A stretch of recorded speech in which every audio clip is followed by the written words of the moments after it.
Fourth day of this summit. From wherever you are, we shall be starting or commencing in a few minutes. My job is really just to welcome you. There are a few more participants still joining in on this special occasion. So if you're joining us for the first time, we have already had 3 days of deliberations under our belt and moving towards our final day, which will be tomorrow. And we really want to recognize your being here with us and to thank you for taking out the time for what is really becoming a very significant and to ensure that the Africa Free Trade Zone is actually a success. So part of really the DNA behind our time together is to try and interrogate the various thought processes and practices that will come thereafter that will help us with really determining for ourselves the way forward. So you'll be hearing today more around innovation. Yesterday, we really were focusing on Africa's innovation. Really, yesterday, we were focusing on the strategic opportunities that we can talk about, which showcased the president of Botswana, who gave a very, very well thought through presentation, which I would highly recommend that when the videos of the summit are available, that you'd go back and look at that, because amongst the things that he said that stood out for me is when he contextualized our situation around the COVID-19 crisis. He said that it has actually created an opportunity for young people in particular to thrive, given that we are in a continent where there is really high numbers of unemployment amongst our young people. That thought is something I took away from his presentation yesterday to really help us with the way forward in terms of what we can do as a continent. So it's just to really get you geared into our conversation today, which will get more and more into Africa's innovators. So now that we have been thinking and talking around the opportunities that we have on this continent, where to from here? How do we get these innovators? Because if you look at our continent, there are many. If you read a few more historical books, you actually see that there's also a number of inventions and discoveries that are attributed to Africans that may have been celebrated elsewhere in the world. So we really want to go back and talk about, so mindful of the fact that we have 3 sessions. We're going to have to be very tight on time to ensure that we take in as much as we can. We don't have all afternoon and all evening, unfortunately.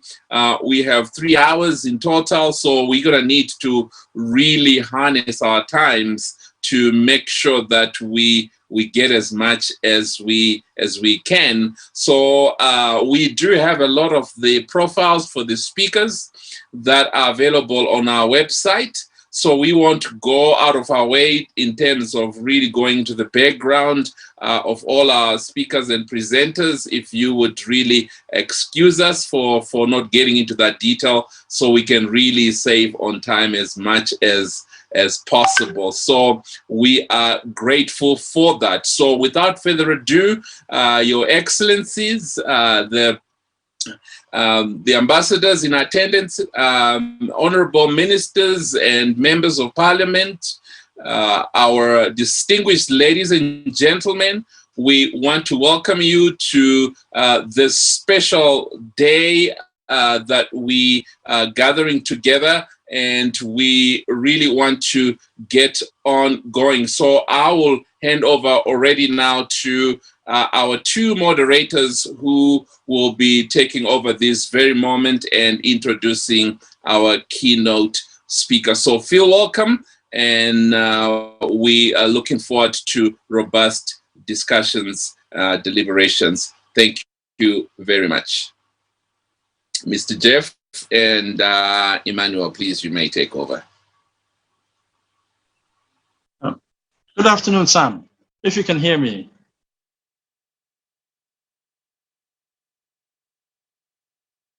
Can you hear me? I think you have to unmute yourself. Yes, I can hear you loud and clear. Thank you. Okay. Yes. I believe Mr. Koinange is unable to make it, so I'll be taking over. So thank you very much for the introduction. Thank you, ladies and gentlemen. Welcome to day 4 of the Africa Private Sector Summit, AP Biz Wrongs. That's B-I-Z Wrongs.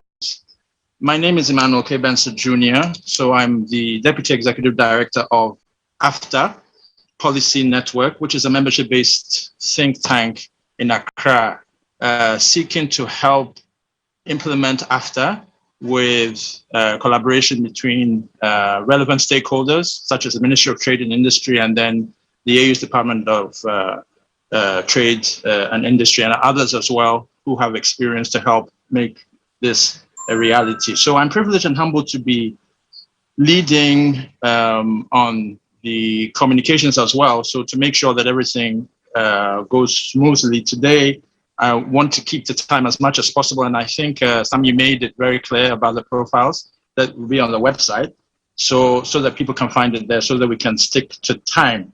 But I'm also doing this moderation with a powerful trio, my live tweeting crew, who are spread across East Africa Community and SADC regions.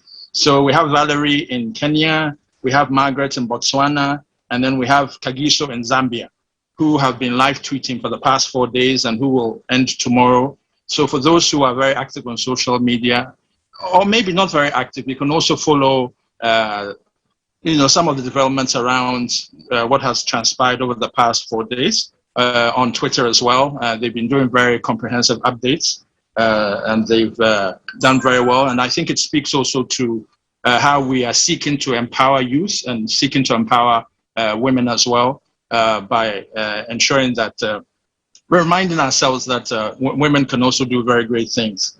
It doesn't always have to be men leading. Now, suffice to say, the APSS, the Africa Private Sector Summit, believes in empowering everybody. But as Sam rightly spoke to, there's going to be sessions for women and youth. But at the end of the day, I think what we want to take home away, what we want to take away from this conference is the fact that a new tripartite conversation has been started with the APSS, and that is private sector. Without that, everybody has a say, especially the private sector. But the extent to which private sector can take part in the African Continental Free Trade Area has to also be done, not necessarily equitably, but also in a rules-based way. And forward, we must think through on how to create a free trade area that is also equitable. Let's not forget, for example, that in 2005, the free trade area of the Americas collapsed because it spoke only to big business of the US. There were protocols that spoke to protecting investors rather than civil society organizations, and civil society was largely excluded. So you had Mexicans, you had Canadians, and large part of Southern Americans who were not part of the process, who were not inclusive. The difference between the FTAA that failed in 2005 and what we see now with the African Continental Free Trade Area is a very different enterprise. At the end of the day, the African Continental Free Trade Area remains a part of Agenda 2063, one of the flagship programs. And so with that in mind, I think we're trying to create the Africa we want. But the Africa we want also includes African private sector doing things correctly, doing things ethically, doing things in a way that makes sure that everybody is affected. Women are affected. Youth is affected. And the themes that we will speak to today are about innovation, for example. Who are the people who are going to do this kind of innovation? Who are going to spur this kind of innovation?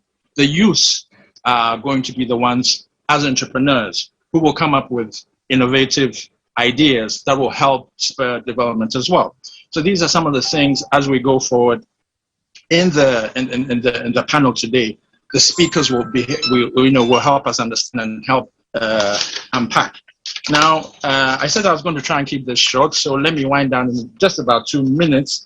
I think Sam has already spoken to the fact that there are 3 themes as the opening session, and the 2 other themes will be innovation for diversification, and then the last one will be SMEs, women and youth, and innovation frontiers. So I think without any further ado, we can really dig into the program. I think we all know why we're here. It is already day 4, so I think we've been following for the past 3 days. This is about the African Continental Free Trade Area. How do we make it equitable? How do we create the enabling environment? How do we ensure that everybody is able to participate? And I believe that we have with the opening remarks, Mr. Ahmed Tibau, who is the General Manager and CEO of the World Trade Center in Algeria. Mr. Tibau, if you are around, maybe you can begin to unmute your mic. Keep it, as succinct as possible so that we can get more questions from our lively audience. Thank you very much. The floor is yours. Thank you. Thank you. Then, Excellency Minister of Trade and Investment of Republic of Rwanda, Excellency former Minister of Trade, Republic of Ghana, Honorable Assistants. Then thank you to each and everyone who worked hard to organize this fantastic gathering. I'm very honored to be able to address key actors that work hard to make the vision of United Continent today. This year is the year where relentless efforts of visionary African leaders have been able to achieve a key goal, which is the launch of the African Continental Free Trade Agreement. And I am very proud to be a speaker today here at this wonderful place with all of you to celebrate this consecration. Before we get started, I would like to express my sincere appreciation to all of you who generously work to make this event come together to become a success, especially to the Pan-African Chamber of Commerce and Industry. I know that the journey is long, but I hope that with all my heart that we will continue together as a family to develop the economy of our continent. At the beginning, I would like to highlight some points.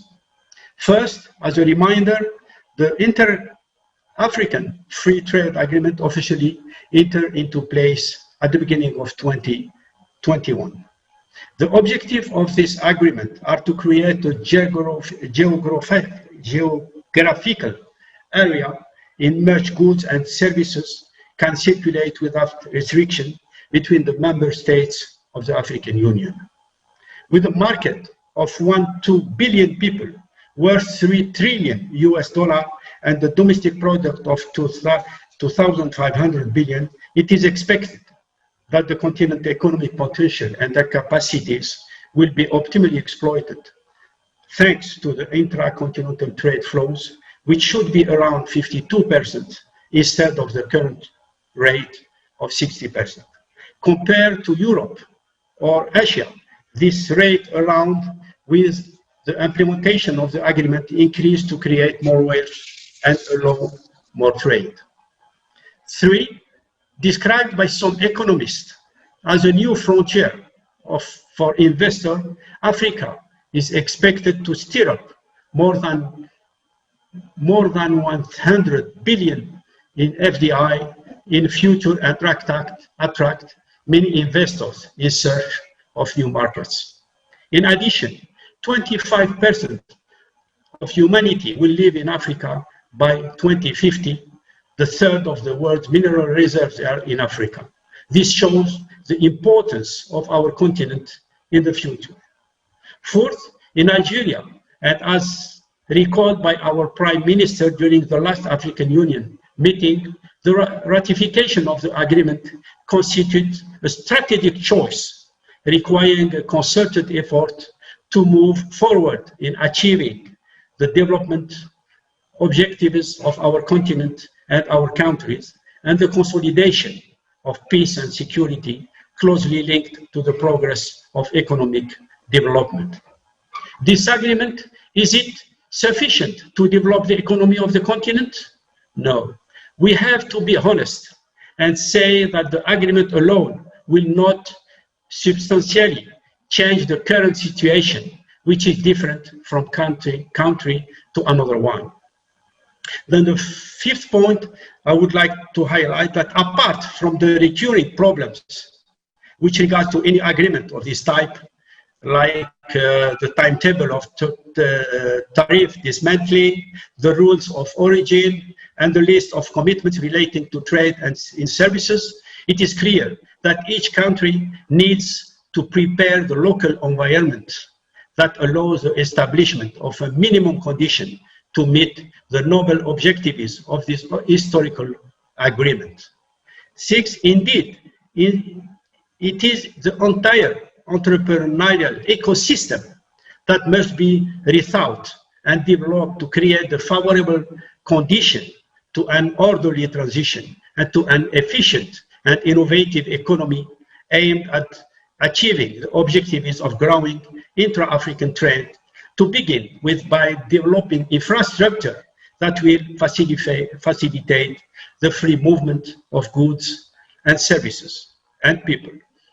By way of illustration, Algeria has developed projects which will inevitably benefit the agreement in that they will guarantee the essential logistics support, in particular through the Trans-Saharan road that links Algiers to Lagos, the gas pipeline between Algeria and Nigeria, the Algeria-Abuja fiber optic link, and the port of Shershel in the central western Algeria as a maritime freight hub.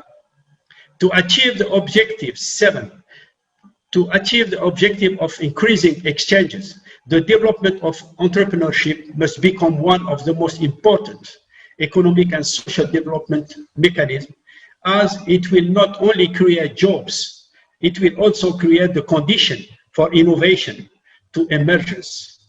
Indeed, African economies are called upon to make entrepreneurship the spearhead of their economic and social policies. The entrepreneurial mindset must be instilled in children from the earliest year of education in order to prepare the youth of today to become the business leaders of tomorrow. Education being an essential pillar of the development of African economies, each country should also put in place the condition for attracting major global business schools in the world so that they can be established in partnership with local institutions.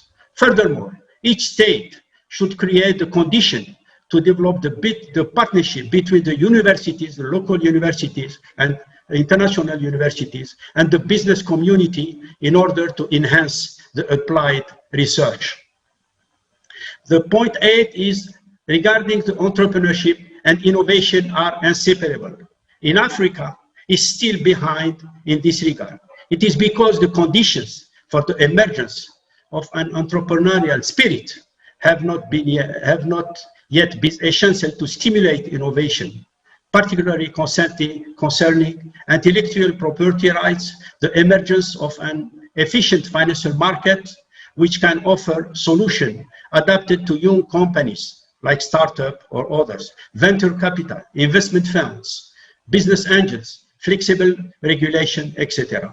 For example, according to a report published by the Work Intellectual Property Organization, WIPO, in terms of the institutional environment component of the indicator based on the quality of regulation, political stability, and the business climate.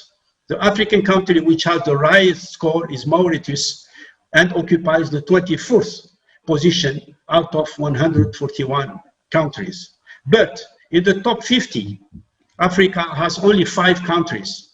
It is in this ranking, many African countries occupy the last places, which shows that it is urgent to prepare an adequate environment for the emergence of innovative companies capable of competing with the best.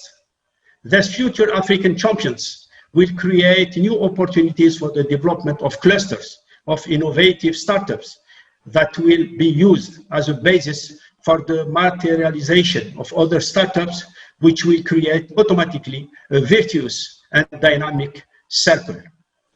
Mr. Tabauer, Mr. Tabauer, if you can hear me. Yes, not to cut you, but we also want to try and give the opportunity for our second speaker who will also be making his opening address. Only 2 minutes. I'm finishing. Okay, great. If you can kindly round up. Thank you. Then we can do the same that would happen in the Silicon Valley. It's a good example. All African countries have the chance to have a dynamic diaspora which can support the new challenges of their countries. The action can be only successful through the development of strong private sector, free of bureaucratic red tapes, and relying on new technology and the creation of dynamic startups. I think at the end, I would like to highlight that in this context, it is necessary for each African country, especially those who single exporters, to invest in the diversification of their economy in order to create the condition of attractiveness for new investments, and therefore to develop export, thus requiring state entrepreneurship, partnership with companies, where each party will have to play its proper role. African states can play a key role in this by putting in place an environment where efficient companies can develop their business in a climate free from bureaucratic approach and blockages of all kinds. In the second side, entrepreneurs getting directly involved in this new dynamic by improving their governance, training their staff, developing investment to improve the quality of product, certifying their management in order to be ready to compete in the local markets and win the export battle. And at the end, I would like also, it is imperative to create a fund to help certain countries to raise their economies to acceptable level as other regional organizations have already done. Then, thank you. I would like only, don't want to take so much time. I need to leave some time for our panelists. So a very warm thank you to each and every one of you. Thank you. Yes, thank you. And kindly patient, and I like the points you made about entrepreneurship, speaking to the issue of inclusiveness as well, which is right on point for the next panelist, Dr. Ekospio Gabra, who is the chairman of the African Business Center for Developing Education. As Dr. Samindoga said, profiles can be found on the website africaprivatesectorsummit.org. So we won't get into that. We really want to get into the substance of what he has to say. So Dr. Spiogabra, hello, welcome, and kindly make your presentation. The floor is yours. Thank you very much, Mr. Bansa, and I hope you and your other colleagues can hear me. I also want to share my appreciation for the organizers and all of us who have been listening and playing various roles since the beginning of this interaction, I believe on Monday.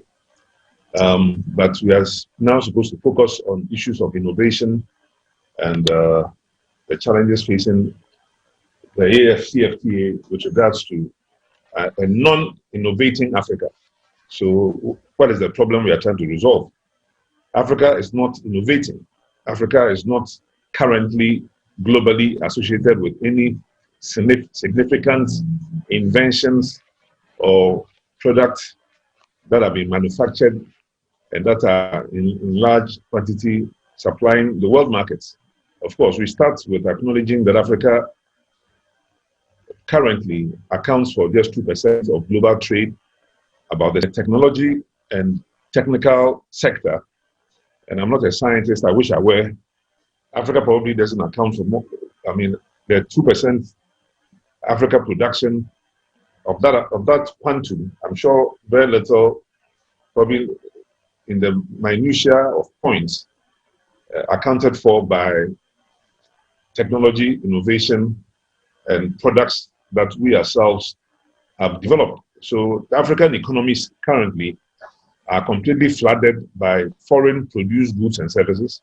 And of course, the Africa Continental Free Trade Area project is partly or significantly intended to address this.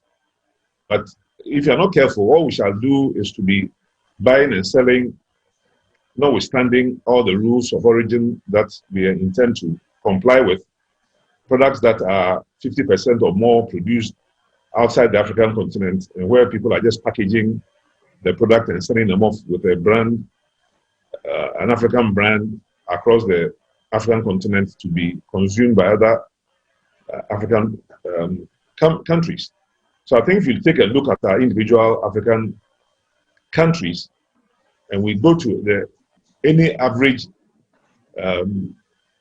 mall or consumer company, a shop where you can buy goods and services, if you just take a look at the labels and the countries from which the products that you are about to buy come from, it tells you a whole story. You may find that my country, Ghana, for example, when 10% of the goods in our shops will be made in Ghana. So in my era as Minister of Trade Industry, I tried very hard to promote a Made in Ghana campaign. But this is a campaign that we attempted to embark on with zero governmental funding, and with very negligible private sector support or funding either. The private sector, of course, generally welcomed it in principle, but were not ready or willing to put their hands where their mouths were, because after all, I mean, an improvement in the number of products made in Ghana, produced in Ghana, and sold in Ghana and outside Ghana would be to the benefit of the private sector. They were the very people that we were trying to promote the Made in Ghana campaign for. But much as there was a lot of lip service towards this campaign, we didn't get public sector funding, and we didn't get any really private sector funding. So our main achievement was to produce a logo, which we then asked the private sector to use in marketing goods that have been produced in Ghana as Made in Ghana products, so that our own nationals, our own citizens made in Ghana, versus buying a product made elsewhere, would choose the Ghanaian made product, even if it was more expensive than the non-Ghanaian made product. But that also obviously was a challenge. So innovation obviously goes to the heart of it. In Ghana, for example, we have 12 different institutes of science. You have which are part of the Council on Scientific and Industrial Research. That's the broad name of the organization. Only one person claimed to have a science and technology background. Now, the fact I was even asking the question surprised many of them, because nobody had asked them those questions before. So that told me the kind of challenge that we're going to face, because I was going to be dealing mostly with civil servants who would push nice paper, but hardly any of them who understood the scientific background to whatever they were doing. So if we are going to promote science and technology, this is why, after a lot of thought, I established 10 years ago the Africa Business Center for Developing Education, which I'm recognized in this conference by that acronym, ABCDE, which means getting back to basics. We need to get our A's and B's and C's and D's and E's together as Africans if we are truly going to compete in this very challenging global economy, where goods are hitting our shores from all over the world, but we ourselves are making few of the goods that we want to trade in.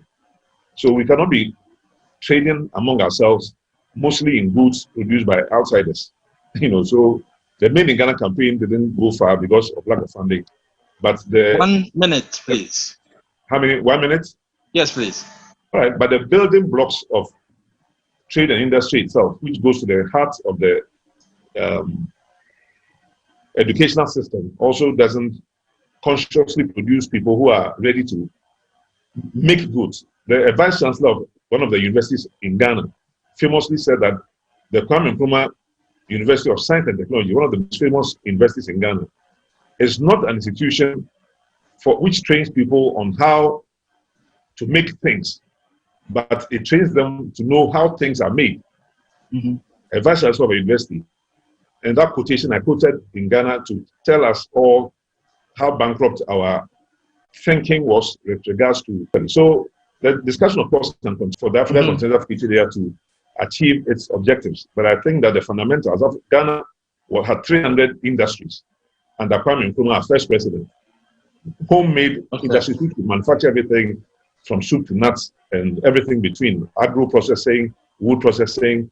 All those companies were collapsed by succeeding governments with the inspiration of the CIA. So hopefully, under the new Biden administration, we'll make progress.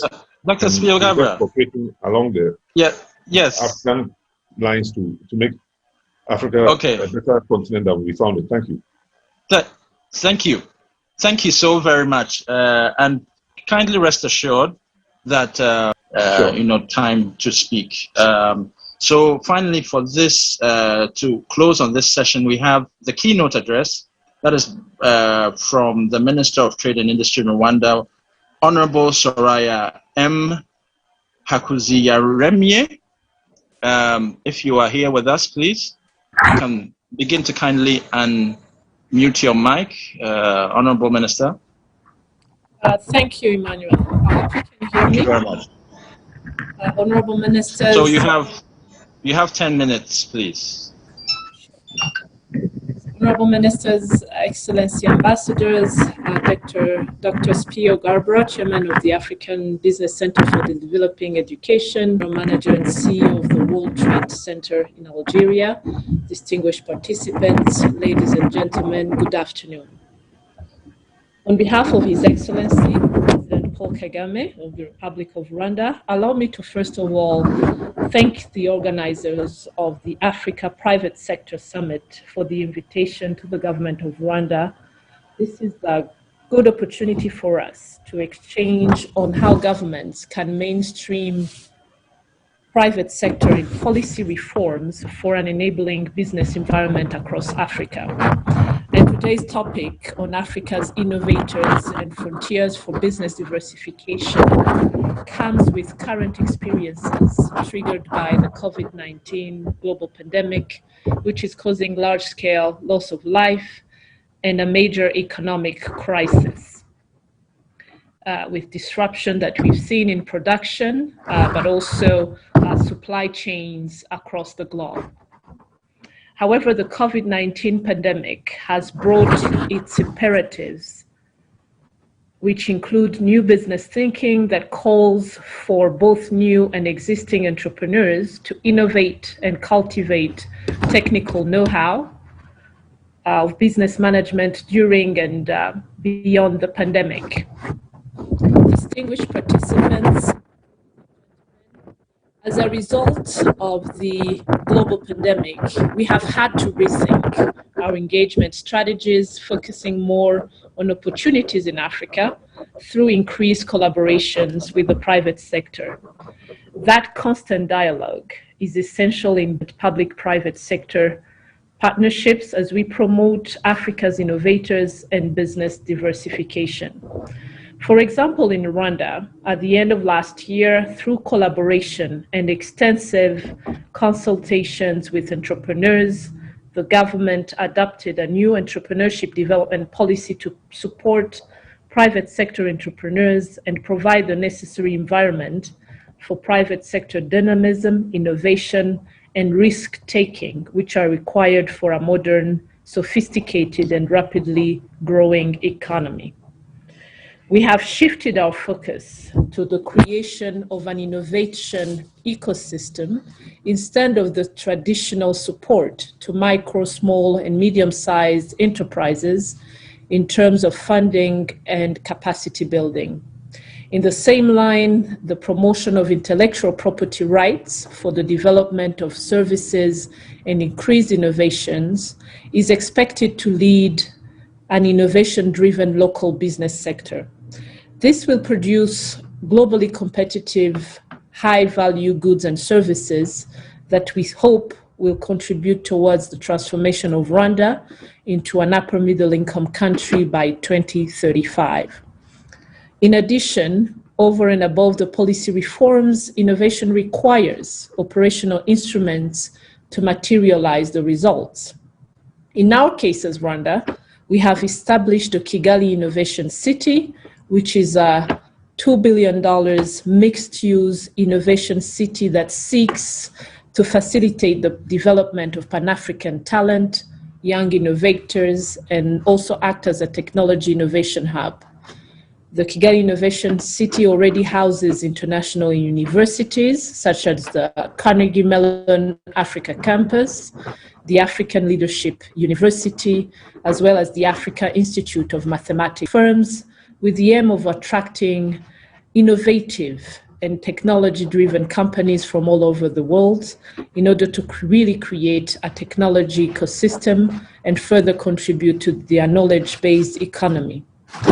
Ladies and gentlemen, in thinking of disruptive innovations, we have also put in place government institutions, services such as Irembo, which is a government e-services platform that has digitized over 100 public services and has the potential to build an ecosystem for other startups to plug into their infrastructure. On the private sector side, a local company, AC Group, developed Tap and Go, which is a system that we use for digital payments for public transport. And the system, which started in Rwanda, has now been exported and is operational in Cameroon and will soon enter Kenya.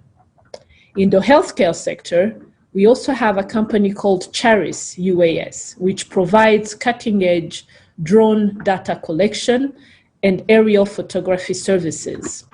And they have assisted the government during this pandemic in public announcement during COVID-19, as well as carrying out research on malaria. They are also establishing the first commercial drone manufacturing plant in Rwanda. And within the agricultural sector, Charis UAS also works with farmers in aerial crop scouting, crop damage assessment, spraying and protection, and much more. All I would give was Kasha, which is an e-commerce company for women's health and personal care, which started in Rwanda and has now expanded to Kenya.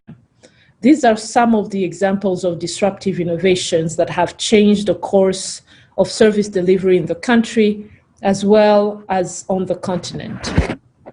My last point will be on the African Continental Free Trade Area Agreement. As Africa is working to liberalize and diversify trade by addressing impediments to competitiveness and unlocking new market opportunities for both goods and services for our youth and our women and our small and medium-sized companies, it will be crucial to enhance the capacity of our private sector to formulate business ideas, to assess and to select the most profitable and sustainable projects, and be able to develop viable and high-growth business ventures. The AfCFTA has the capacity to streamline fragmented markets on our continent, and especially for innovation, allow for scalability. In addition, with platforms like the Smart Africa Alliance, which now has 30 member states in Africa, industry partners can work together in policy development across Africa, leveraging lessons learned and best practices from each other, while applying them to the specificities of each market to maximize efficiency across the board. If we are to build and protect resilience of our economies, especially given the experience that the private sector has had during the COVID-19 pandemic,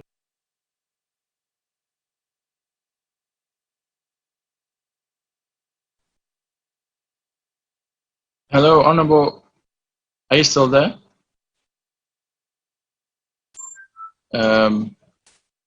It looks like her feed has stalled. I'm not sure if I'm the only one who sees that the feed is stalled. Yeah, there's no voice. Yeah, I think there's a problem with the feed. Just to remind those who are listening in English and French, there's interpretation, English, French, Arabic interpretation. So please feel free to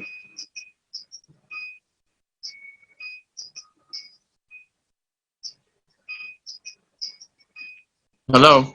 Okay. Anyway, it looks like we've lost the feed.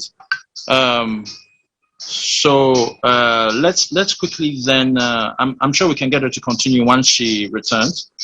What I'm going to do is, Doctor is ready. If not, maybe we can proceed to questions just for about 5 minutes, and then maybe we can get to the rapporteur after the 5 minutes.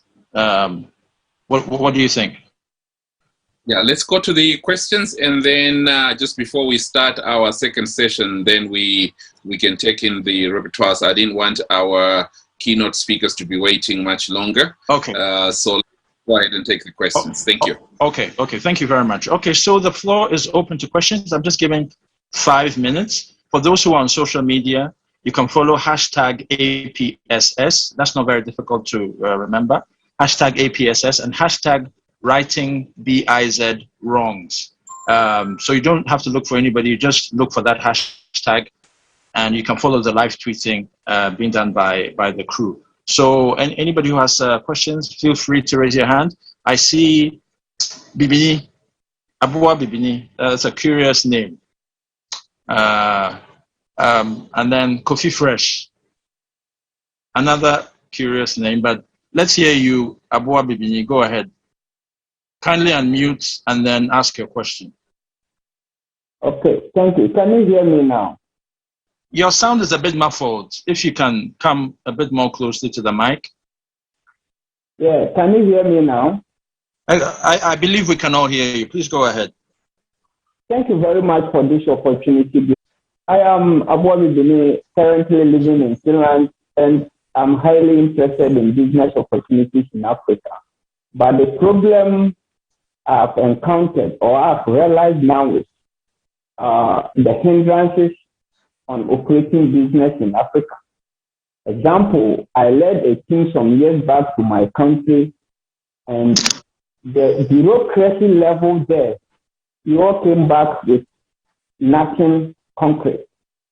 I will urge all this noble platform and leaders here that the bureaucracy is too much. It's killing the business interest people go to here, go there, go and see this man. So much go there, come here, it's killing interest. Let's open the market to people who are willing to genuinely invest in Africa for them to take that opportunity. This is the best time because currently, if you look at all the trends, markets in Europeans are falling down, but those in Africa are coming up because of the COVID. I don't know if it's just a trend or something, but the opportunity to invest is being hampered by bureaucratic tendencies. Please open up. I know there's Dr. Gabriel here. I would like to talk to him after this, and big people are there and open. Okay. Let's open our arms. Thank you very much. Okay, Abuabibini, thank you very much. I think your point is clear.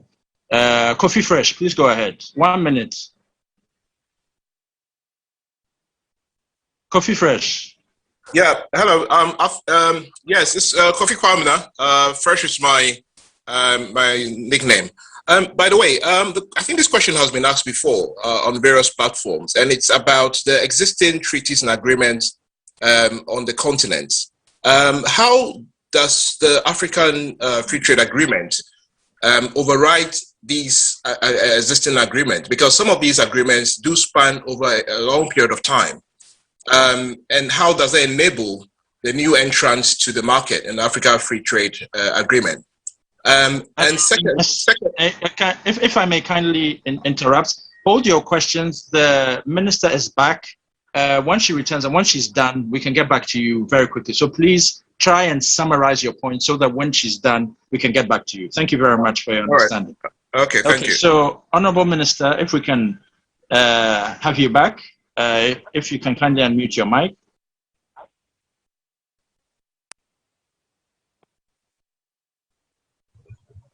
Hello. Honorable Minister. Back. I don't think she's back. I can't see her. Oh, kindly bear with me. My tech people, if you can kindly, if she needs to be let in again. let's see what we can do. I don't. Okay, let's just continue with the question, and then once I'm sure you understand that I'll have to stop you once we get it.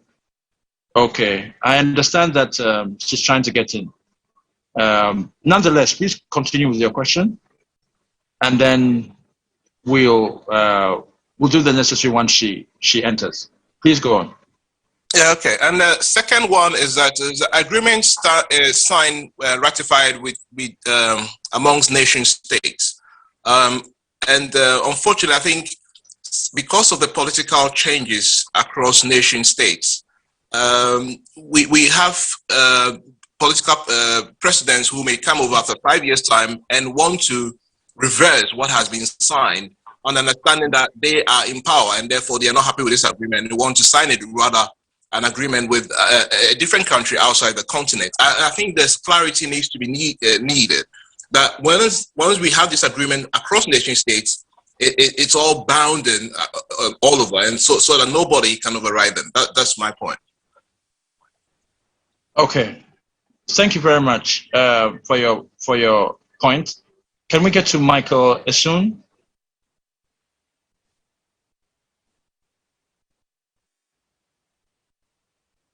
Hello, Michael Esun. If your hand is up, if you can kindly.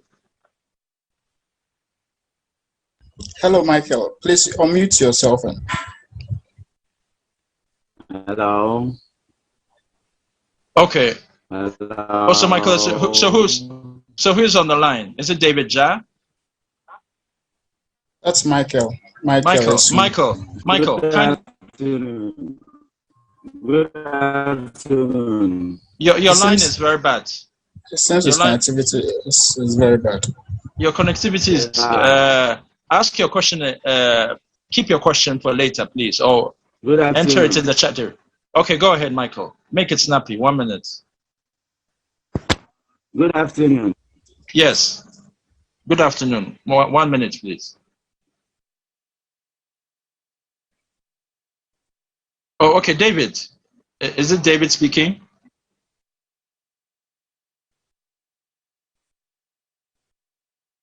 David Ja, please unmute yourself.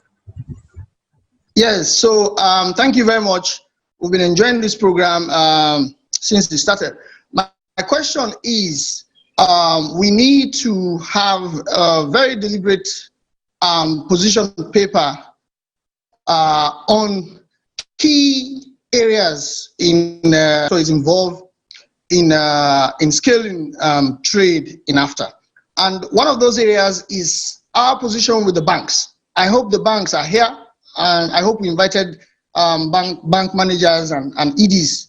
They are the very biggest problems that we have on the continent, especially with cross-border payment and dynamic currency with regards to the central banks. They have to ensure that we lower the cost of payment and transfer. To have a position paper on that and to the Secretariat, and also monitoring of that position paper and what the Secretariat will do in engaging the banks. 50% of human activity is payment, and if we can't solve the payment side of it, it's very difficult. The other one is data. What are we doing in ensuring that we have enough data to determine what trade is going to look like and the obstacles that are going to be, and how we will overcome those challenges? Thank you very much. All right, thank you very much. I think we'll end with the questions here. Anybody with questions can kindly enter it in the chat area, and we'll do our best to do follow-ups. I believe that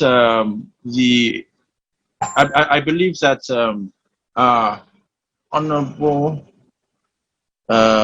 Minister Hakuzi Aremie is trying to get back in to come and complete her keynote address. Those are the signals I'm getting. If not, we'll definitely have to let her finish. Nonetheless, let's get to the rapporteurs. Dr. Sam Ndoga, what do you think? Can we get to the rapporteurs and then we switch over to session 2? Yes, let's go ahead and do that. If our rapporteur is ready, to take 3 minutes, and then we can move to session number 2. Thank you so much for your participation, everybody. Okay. Thank you, Dr. Ndoga. All right. So could we have the rapporteur join us? Yes. Good afternoon, Benson. My name is Irene. I would like to be excused for my video to be off because of internet connectivity issues. And so mine is for yesterday's session, that is day 3, and it was a very packed session. And we still were on the topic of righting the wrongs of doing business in Africa. And so just the start of it started around 2:15 with some giving in the opening and then also welcoming the president of Botswana, His Excellency Dr. E.K. Masisi.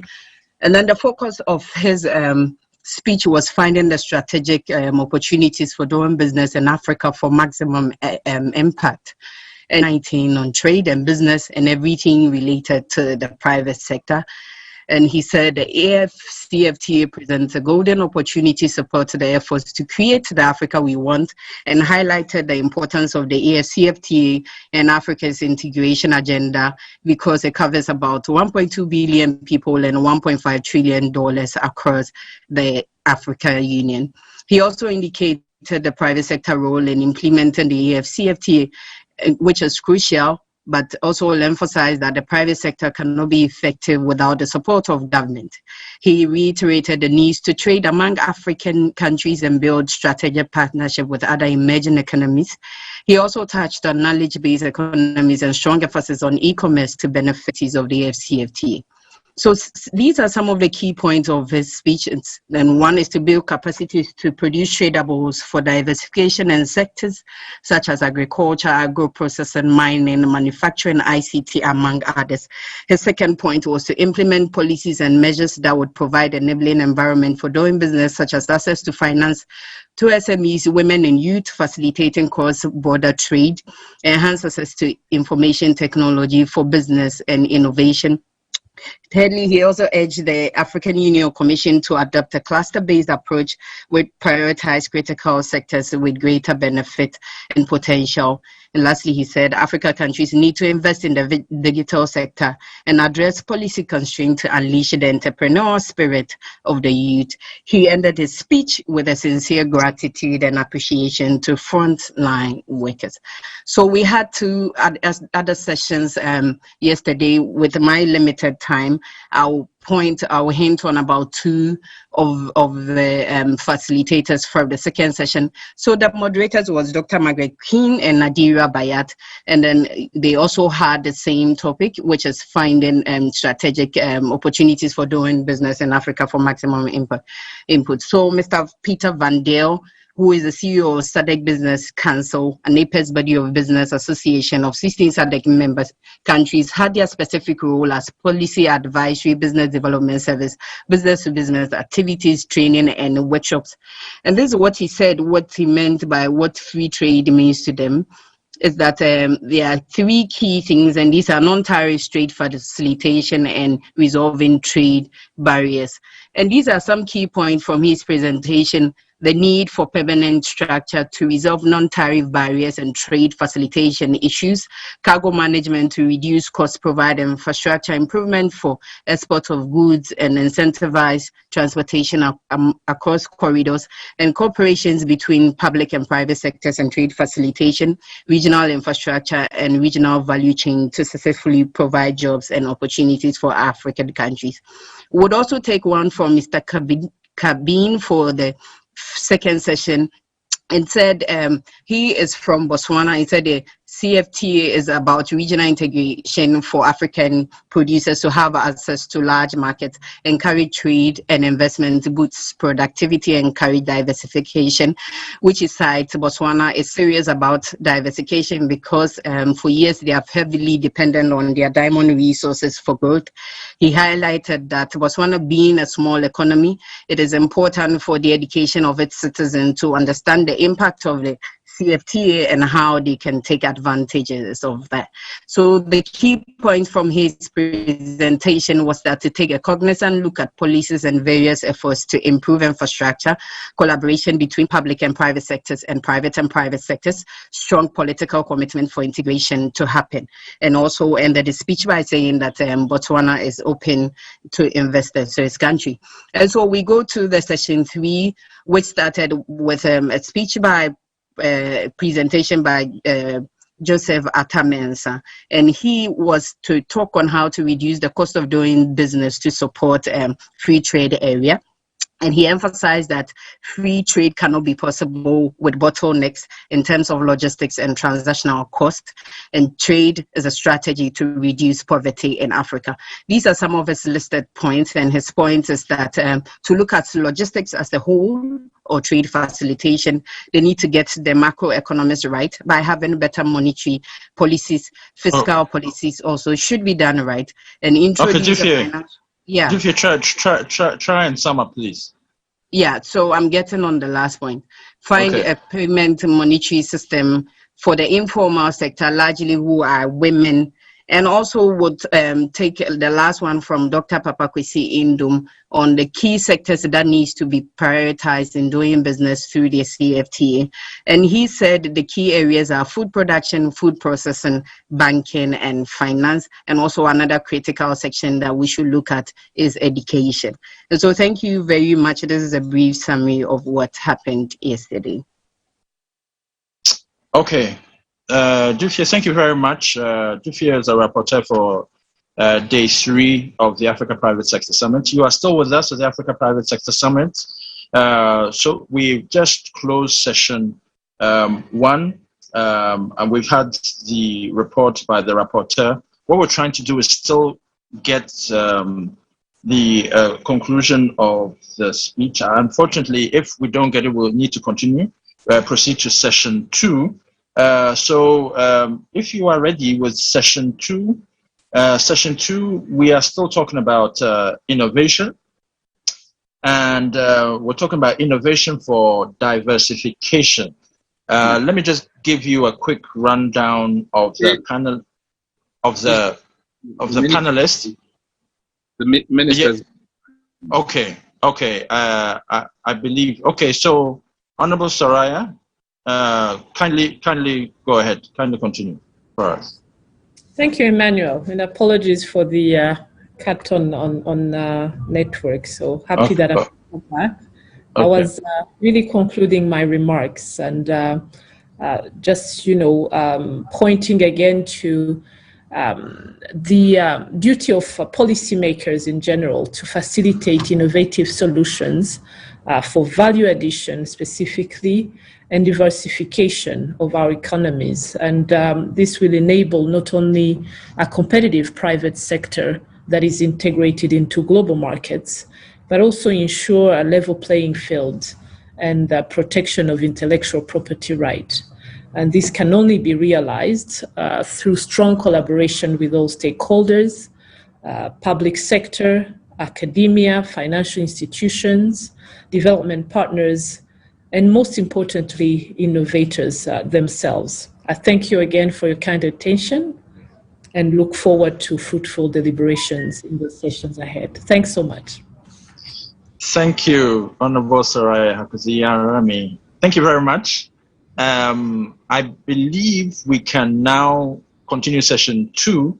And session 2, we're going to start with the AE Trade Group. But before that, let me just lay the background for the title, because like I said, we're still sticking to the theme of innovation. The whole idea behind this, for those who may not necessarily understand why the conversation of innovation in the conversation of doing business around AfCFTA, is that we obviously need to develop and adopt new business and policy ideas that work. So it's important for us to begin to identify people who are creative and who can support and bring some of these things into the marketplace. I think what we have all learned from COVID, the whole of 2020, is that we can make lemonade from our lemons. Some of the examples include, the COVID test kits that many countries, including Ghana, were trying to set up, respirators developed by individuals, universities trying to find solutions to the whole COVID pandemic.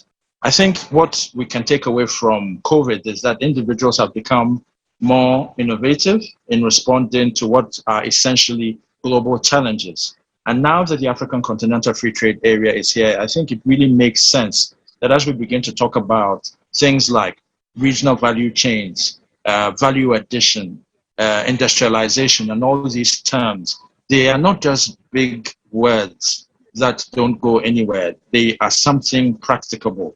The youth, as we all know, is teeming in its masses on the continent. About 60 to 70% of the continent is youth. This is the demographic that is going to bring and spur the innovation that we need. The conversation about women is a very different conversation as well, because they're already doing the business that we have all been experiencing. But what about spurring innovation and getting people to start thinking new things for the larger market of the African Continental Free Trade Area? Policies already exist, like the accelerated policy on industrialization that the AU possesses. It's a largely unknown protocol document, but it is there. The AU has policies in the Africa Mining Vision. It has one on industrialization. And it has a whole lot of other ones that need to come to light now that the African Continental Free Trade Area is here. We're talking about doing business under the African Continental Free Trade Area. What do we need to do to make it a lot easier? So this is what we need to have in mind as we begin to have this panel. So I'm very happy to have experts who will help speak to this issue. Our first expert, whom I'm going to give 5 minutes to, only because of the interest of time, sir, is Mr. Mulalem Sium, who is the chairman of the AE Trade Group. The AE Trade Group is, and then you can go into speak to the issue. So please, the floor is yours. Thank you very much, moderator. All protocol observed. The A-Trade Group is a digital capacity building, providing as a social entrepreneurship approach, bringing partnership with the number of stakeholders throughout the continent.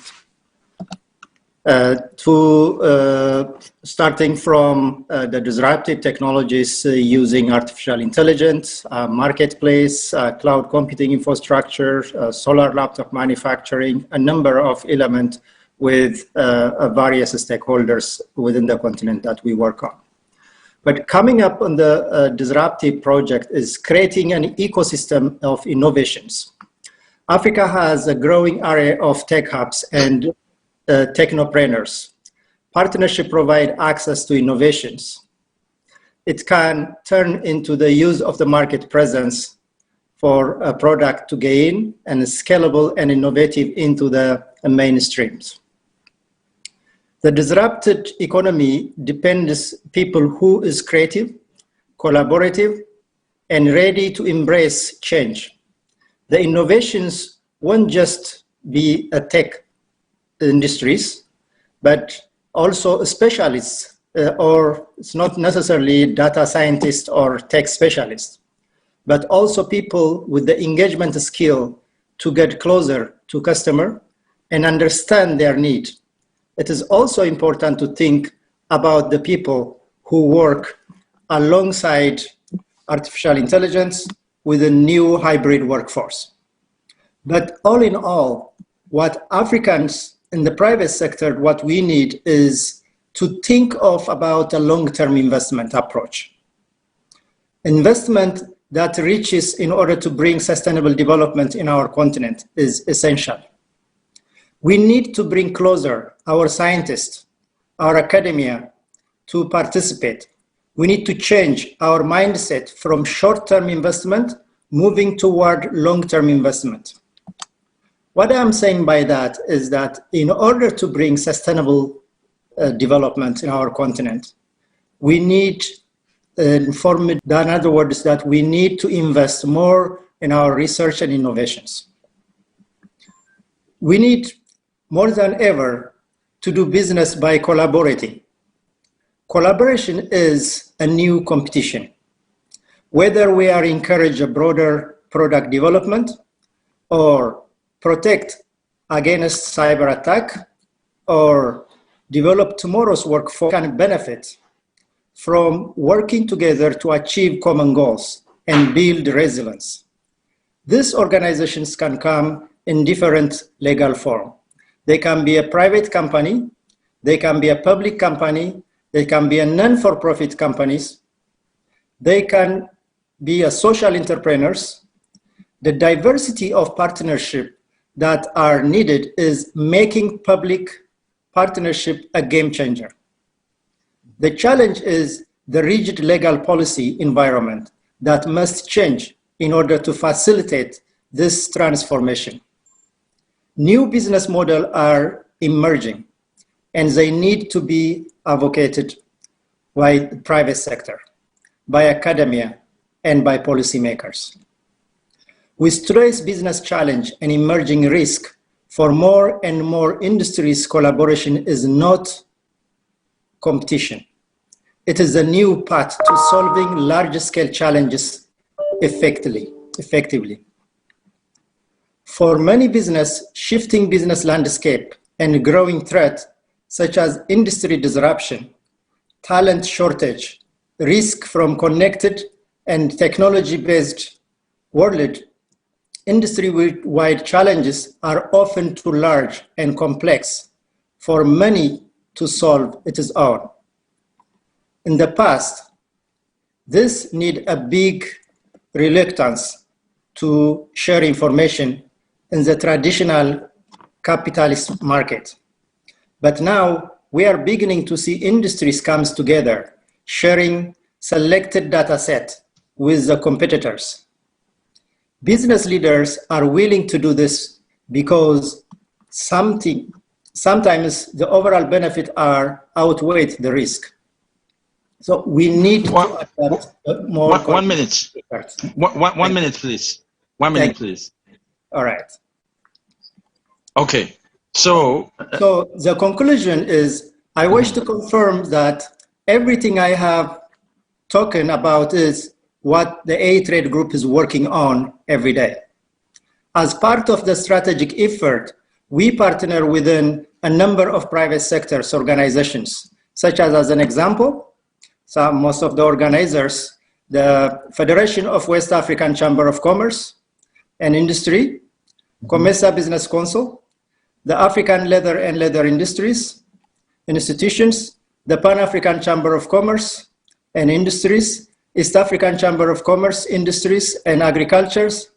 I commend your leadership and through you, all the Chamber of Commerce for adapting the new way of working and embracing the disruptive business method. The A-Trade Group is partnering with several business women's organizations and youth and associating at the national level who resides across the continent. The aim is to design and implement tools that future trade and governance by Africans for Africa that complement the role played by existing institutions at the continental, regional, and national level. The success of this continent-wide project is heavily depending on how much we can collaborate and work together. In this vein, the A-Trade Group is a member of the Interim Business Council, the African Business Council, official voice of the African private sector. I invite you to work with us to build a new culture and a way of doing business. We have started, and I wish to thank our partners, governments, in the government, the private sectors, among women and youth who see the benefit in trying a new approach. The end game is to create millions of jobs, decent jobs, which will make Africa the rich continent it deserves to be, the Africa we want. Thank you. Thank you very much, Mr. Mulalem Sium, Chairman of A-Trade Group. Thank you for making your speech as succinct as possible. I think you raised some very salient points. about AfCFTA and collaboration, and the way of making it work is through collaboration and getting decent work. Incidentally, a 2019 report of the International Labour Organization speaks to the issue of AfCFTA helping create decent work, which means that we can do it. But as long as we're able to do it through the regional economic communities and their protocols on mobility, those are the things we must focus on. So even the ILO is endorsing the AfCFTA in creating and facilitating decent work. So I believe that the private sector can also buy into this idea and make it work. So this tripartite arrangement that we have, academia, private sector, and public sector, is critical at this juncture, now that AfCFTA has taken off. So academia, still with academia, we have Professor Nkem Kumba, who is with the University of Michigan. Now, Professor, I know that you'd like to talk a lot more than 5 minutes, but I would kindly ask you to keep the time, 5 minutes. Everyone has a bonus and hidden 1 minute, which you will not see, but that's about the best that I can do for you. So please, 5 minutes, so that everyone can, say their piece. Thank you very much. The floor is yours, Professor. Sure. Thank you very much, Mr. Moderator. I hope you can hear me. Yes, I can hear you. Very good. Thank you very much. And I'm so humbled and even more gratified to see that this is a forum being convened as a meeting ground between academia, industry, and policy people. This is something that we've always advocated on the continent for a long, long time, because there's a big disjuncture between those three communities. And those countries that have done very well, they've done well because those three communities have always worked together. Now, we're talking about innovation. The free trade area, in our perspective, has also been articulated, is meant to help the continent industrialize, add value to its raw products before exporting. And to industrialize means to adopt technology, to develop scientific manpower, to run the industry. Industry is not run on paperwork. It's run by real hardcore scientific and technological competencies. And so we also observe that the things that have held the continent back for the last many decades, post-independence, has been the fact that its higher education systems have been heavily compromised in terms of funding and manpower. And those countries that have done very well are those who have done very well, who have invested substantively in terms of developing scientific manpower.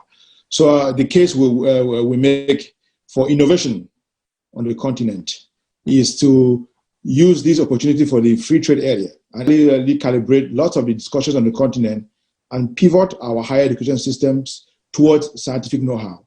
The future that we want to embrace through this free trade area and all its conversations. The 50 years, the 2050 that we're looking at about the demographic bulge, that future will be heavily dominated still by scientific know-how. The last 50, 60 years post-independence, Africa heavily invested, if at all, in the humanities and social sciences. That depressed us. If you look from Angola, West Africa, Angola to say Cameroon, that whole coast is oil. You could barely have one petroleum school there that trains the labor force to run the petroleum industry by Africans for Africa. Now you need that kind of labor force to work in those industries to be able to understand the mechanics of the industry so that they can now bring what we call it innovation to add value and expand the ecosystem of what supplies those industries. Africa has some strategic advantages. No, the modern industries, high tech, but then the labor force from the continent that can work in those industries and help transform it is missing. So we think that to talk innovation is to talk about scientific innovation, technological innovation, is to recalibrate. Many of our universities on the continent, they are run by the public sector, by the minister, especially in the Francophone countries. The minister is the overall chancellor. It's a public sector thing. political overtones. And because of that, you don't quite get the kind of interaction with the private sector. The continent is said to, at this point, have about 400 companies that gross over $1 billion a year. 400 of them on the continent. I'm not sure how many are in the chambers or are in this conversation. But those are those companies that need to lead the kind of transformation that we're talking about. That the heavy investors who want to be globally competitive, as our colleagues with the Afro Champions have been telling us. But how do you do that without the manpower? So in our mind, the university system has to be completely reviewed and seen as a centerpiece of what Africa has to do in the next 50 years. Completely redirect, change its trajectory. If the former minister mentioned today that only about 2% of our global scientific output is African. And we're not just talking about, publications. We're talking about the kind of competencies that will run the machinery that we're talking about transforming the continent. Now, it so happens that a big part of that labor force as currently constituted for Africa is in the diaspora. In the diaspora. And while for over 30 years, that discussion has been on the table, the political class has not been willing to engage the diaspora at all in a meaningful way. That diaspora is developing lots of innovations and building big companies and doing well abroad, but they're not very welcome at home. So maybe the private sector out of this conversation can do what the political class has not been able to do for us. Actually bring the invited diaspora back to be part of this industrial transformation in terms of inviting them physically. I mean, in some conversations, and because of the technology, it's been suggested that the diaspora can be engaged through ICT. We are here talking on Zoom. I'm based in Michigan and in Accra. This is not what I'm. This is not what I mean. It's China that we always quote as an example. After the death of Mao Zedong. 1 minute, please. Yes, yes. Within 20 years, 50% of university presidents in China were diaspora returnees that were brought back to come and help transform their university system for their industry. China has a program that they go abroad and recruit the top 1,000 Chinese from top universities and take them back home physically to go, and that's how they transform the system. We need the competencies and the know-how. That's how they do the innovation beyond just public discourse and policy statements. You need the human capital, the human competencies to do that. So, and without that diaspora engagement, it's difficult to appropriately contextualize the conversation on Africa within the global context, because we're not isolated. We have the European competition, Asian competition, American competition. It's the diaspora that has that strong labor force that would, if were invited and given positions in these industries, they are the Africans. Many of them are well organized in big clusters, big associations to do Africa, but that interface is not there. So we would strongly invite the diaspora be invited and given avenues to have space to bring their competencies to lead this innovation. The last point I'll make is about the thing that our colleagues have been saying all this while. The mechanics of trade, of finance, and who does what. The biggest impediment that we see that needs to be addressed in terms of policy is how these discussions are very fanciful and nice, but the very policy people who want to do these things, they bring in foreign expatriates to suppress our own domestic labor. So Africa has to look at how to use its own internal labor and rely less on expatriates. That means foreign-born who come there, extract and leave the continent. But then the domestic labor force that leave the universities don't have space in there. The very big contracts on the continent are given to foreigners. Is out of those big contracting mechanisms that people who work in those industries are able to understand the mechanics of the industries and then innovate on it to move forward. So if big road construction contracts, if big port construction contracts, the billion-dollar contracts I want to mean, the one that really takes serious budgets, I know many of them come through bilateral corporations that the funding comes from foreign aid instruments. But then the continent has to find a way to provide through legislation, through other policy instruments, priority to provide its own citizens. If that and with now, but with time I can answer questions and elaborate on more. Sure. So, Professor Kumba, thank you very much for your very passionate presentation. You highlighted one very important thing about the diaspora. For example, the Chinese did in bringing the top graduates back home, so this is something that you are recommending, that we can also engage diaspora to work with the tripartite arrangement that we're talking about. And I think that's a very important recommendation going forward. We now turn to our third panelist, Ms. Beatrice Gakuba, Executive Director of One Africa. If Beatrice, if you are there and you can begin to unmute your mic, we'll be very happy. I think I can see you. Okay, so Beatrice, kindly unmute your mic for us. Then you also have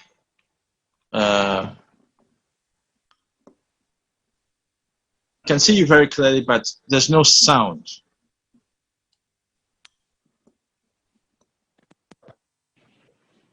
Can you hear me now? Yes, I can hear you very clearly. So thank you very much, Beatrice.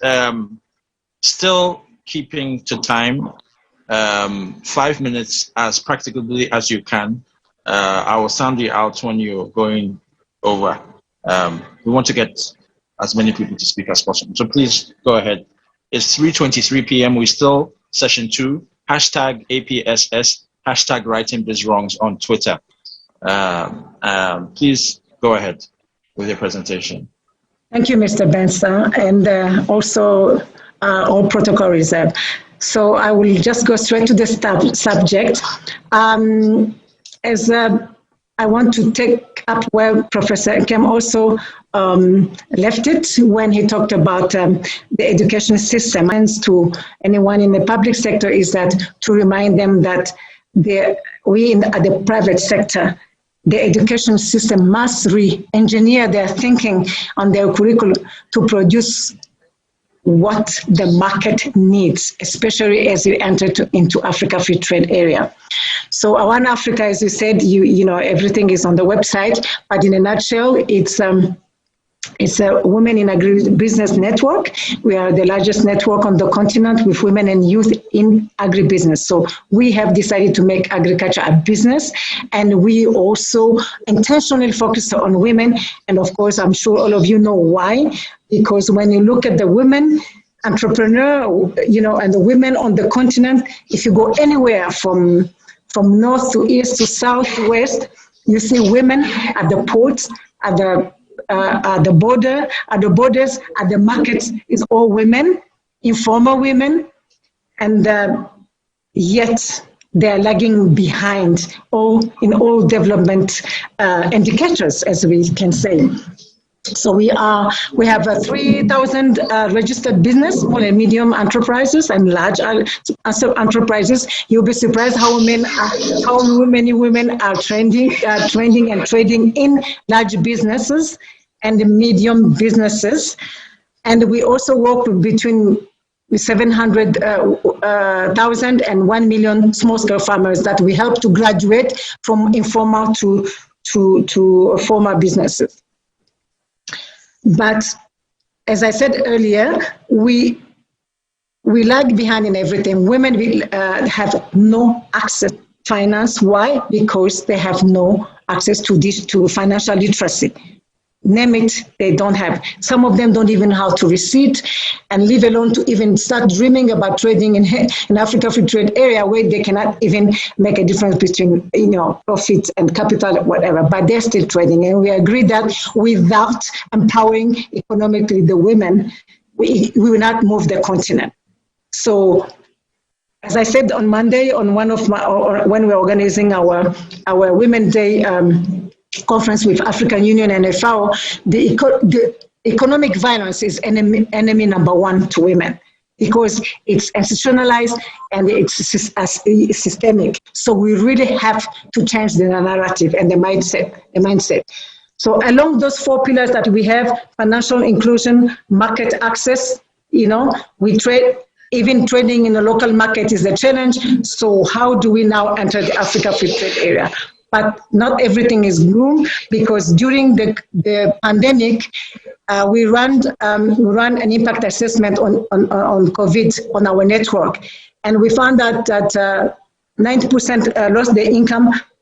And those who were able to survive, to adapt to digitalization, it was only 4.4% of our entire network, and the 90% of that 4% were under 30. So women are still digitally illiterate, on the continent, in the business. So if we don't address that issue, there will be still exclusion. And when it comes to trade facilitation, what we do, it's going to be very challenging unless we really focus on preparing those women by training to be able to take advantage of the newly Africa trade area. On the African area, I want to say that yes, the playing field is large and the opportunities are huge, but inclusion is key. Inclusion of women and youth is key, because our population, the distribution of our population is on youth, and those in small scale enterprise in agriculture, which it's actually they are agriculture takes 80% of our women, and it takes place in the rural area, which is completely depleted when it comes to every other aspect of development. So we have to take into account. And the inclusion is key, and the preparedness also is very essential. How do we prepare our startup? I don't want to come back to the finance and the structures and then whatever of our startup, whether they're young women or young men. The problems are the same. I'm just trying to emphasize here, how do we prepare our youth and our women entrepreneurs to take advantage of the opportunities of Africa Free Trade Area? How do we unpack? They don't even know what are the rules of trade. They can hardly trade on the local market, efficiently. So how do we prepare them and to in terms of knowledge, imparting them with knowledge on the rules of market, rules of trade, etc. We're not even coming back to the finance. During the COVID, the pandemic, we saw a lot of diversification. Needless to say that women are very multitasking, and we have a lot of examples. I think, Mr. Bensa, you said we learned how to make lemonade from lemon. Yes, we do have women across the continent who came out with value additions. In Uganda, we had a member who's holding apple, but because they could not, because of lockdown, they went to the value addition. And then in Namibia, we have a young girl who's in the blue economy. She went from fresh oysters, to smoking the oysters. And in Congo DRC, we have a young girl who was exporting raw coffee, but decided to process coffee and to sell on the local market. Yes, we have those initiatives, but they are few and they are scarce. And I want to say that we really have to focus where we need to focus. We have to be serious if we want to trade in this market. I think the call is for everyone, but my point here is that if we do not include, we are not bold and intentionally include women and youth in this whole trail of transforming our continent, it will not work. My last word is that all of us here, which I comment very well, and you can see all the panels that from day one up to today, we have a lot of knowledge and talents on the continent. But unless we really transform, rethink, re-engineer, and on what we really want on our continent, it will be just a repetition and different semantics of what we have been doing wrong. So my last word is always, I say, the Africa we want must overpower the Africa we don't want. Thank you very much.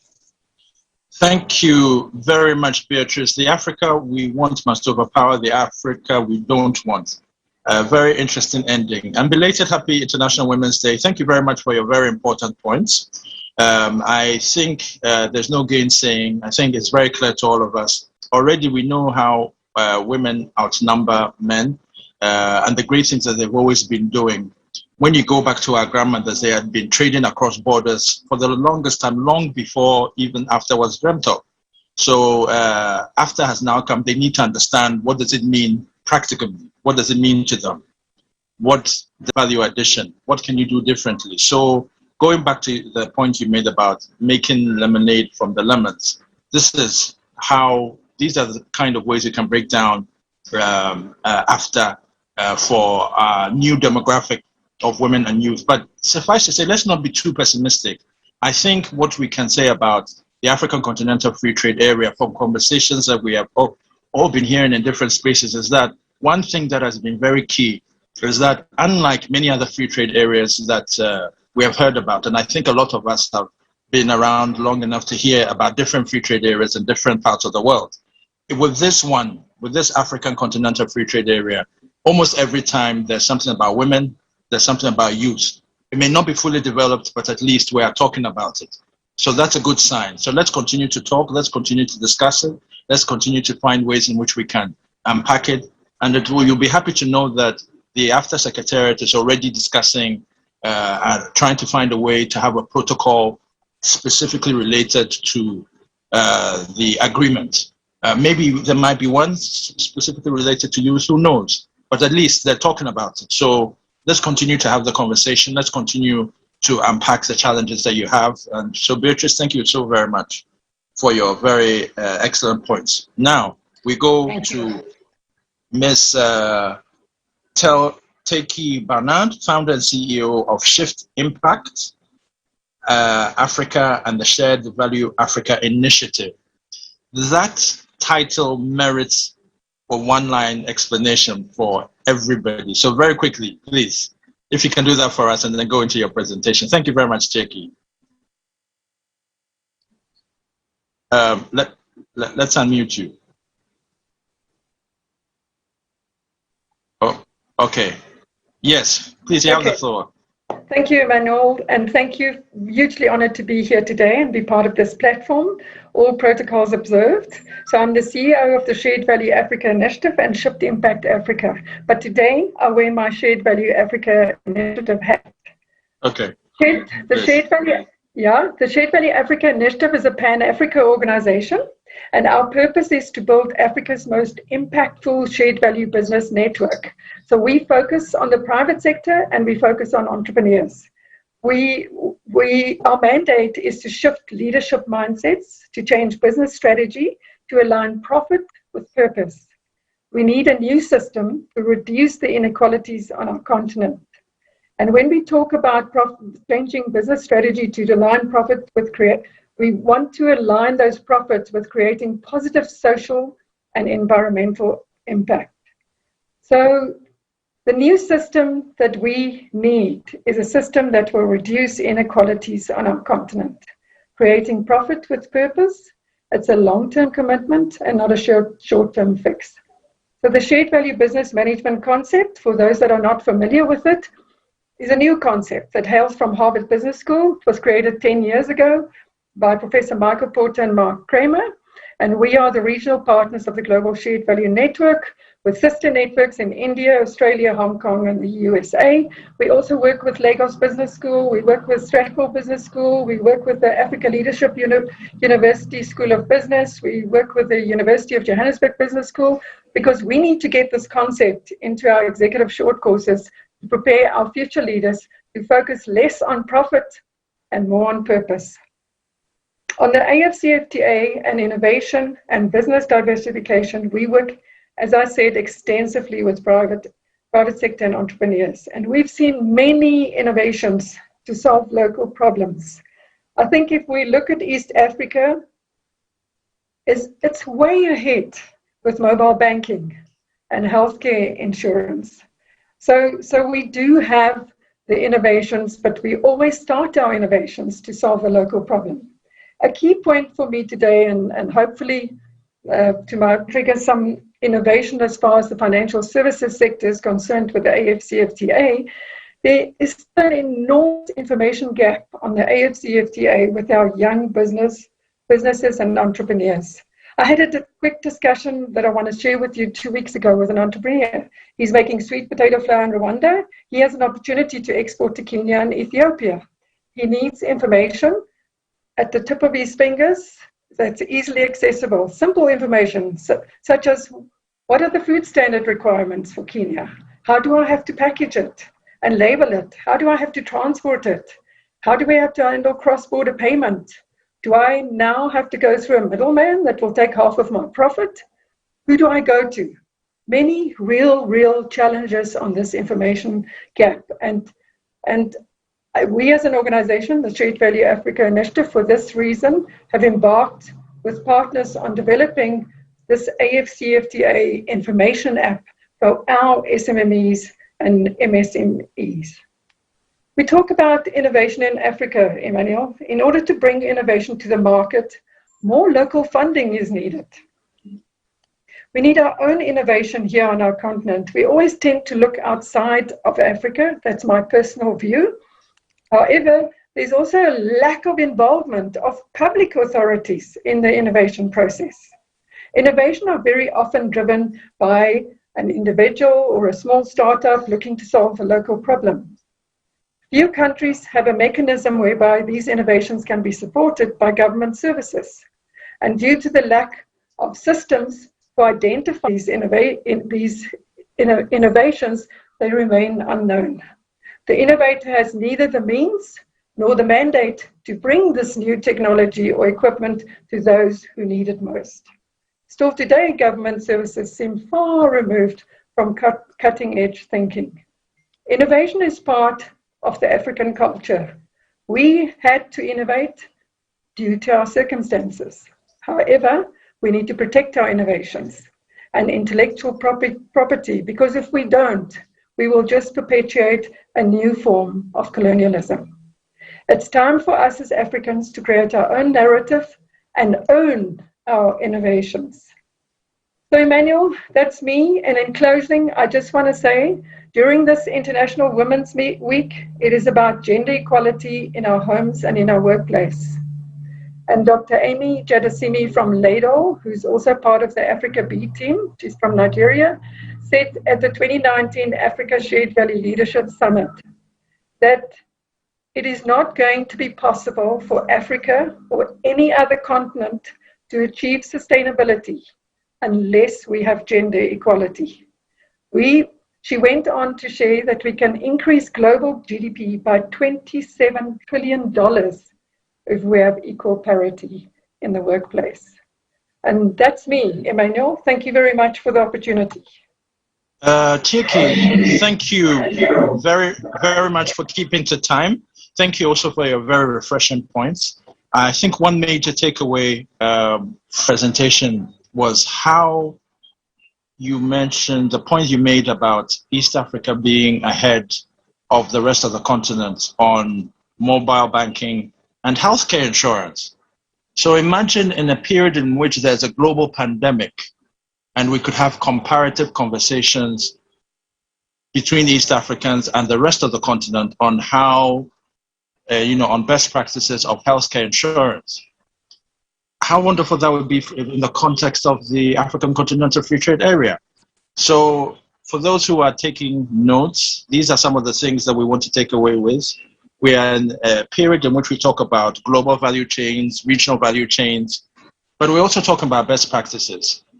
Which continent, which region is doing what better, and how can it be replicated in another region? Going forward, we have one last speaker who has been with us already, but he's going to expatiate on his points. Once again, welcome, Dr. Kospio Gabra, Chairman of the African Business Center for Development Education.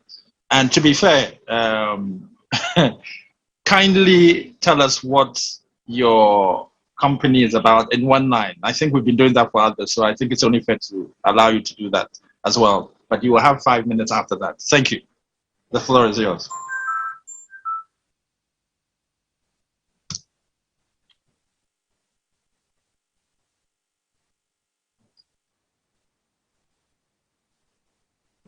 All right, thanks a lot. You can hear me now, right? Yes, we Emmanuel, can hear thanks a you. lot. Okay. Well, it's been a great discussion all week, and we keep hearing a lot of very interesting dimensions. Africa Business Center for Developing Education, as its name may imply, it's a non-governmental organization established to promote the collaboration between the private sector and the educational system with the goal of making our younger graduates more employable. It came about due to my earlier experiences, if you like, in the ministries of education in Ghana as minister and subsequently as Minister of Trade and Industry. But I've done a few other things in between, but all of which have pointed out to me the importance of, because we're talking about innovation, and particularly because innovation in these days, because of the role that information and communication technology plays, and the fact that most innovation tends to involve some electronic and mobile and other technologies, especially for the younger ones, that applications, the creation of apps, as we call them, for example, has been a great area for young people to quickly innovate and solve some of our problems. So many of African problems, you are talking about technological innovation, you're talking about science and technology, some of them, quite a number of them, can be solved through the use of technology, especially telecommunications.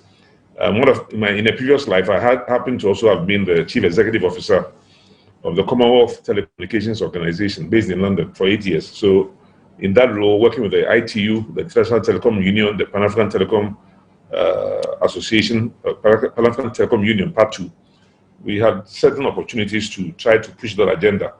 But in my latter years, after establishing Africa Business Center for Developing Education 10 years ago, I've been focusing a lot on mentoring and grooming young people and being part of various partnerships and competitions to identify young people with innovative ideas who can be brought up and encouraged with the financial institutions, with other entrepreneurs that are more mature, to also move up the totem pole. And of course, African Free Trade Area offers enormous opportunity and fantastic platforms for further growth in that area. But that's why I had to precede my earlier comments with the realities of the fact that Kwame Nkrumah, a major innovator in Africa, had his career cut short for reasons we can't get into today. But that also inevitably then truncated Ghana's own innovation culture and history. I mean, many people, even those listening to us, may not remember that in the 1960s, Ghana was nearly an atomic nuclear power, before even some of the European and Western countries gained atomic energy potential. We had an atomic energy reactor, and that was one of the first institutions closed down by the CIA when they overthrew Kwame Nkrumah in 1966. So it's as if we have never had a history of innovation. We had a history of innovation. We had, textile factories, we had cotton ginning plants, we had glass, production companies, we had motor assemblies, automobile assembly plants, So it's now that we are going back to these same things as if they are novelties to us.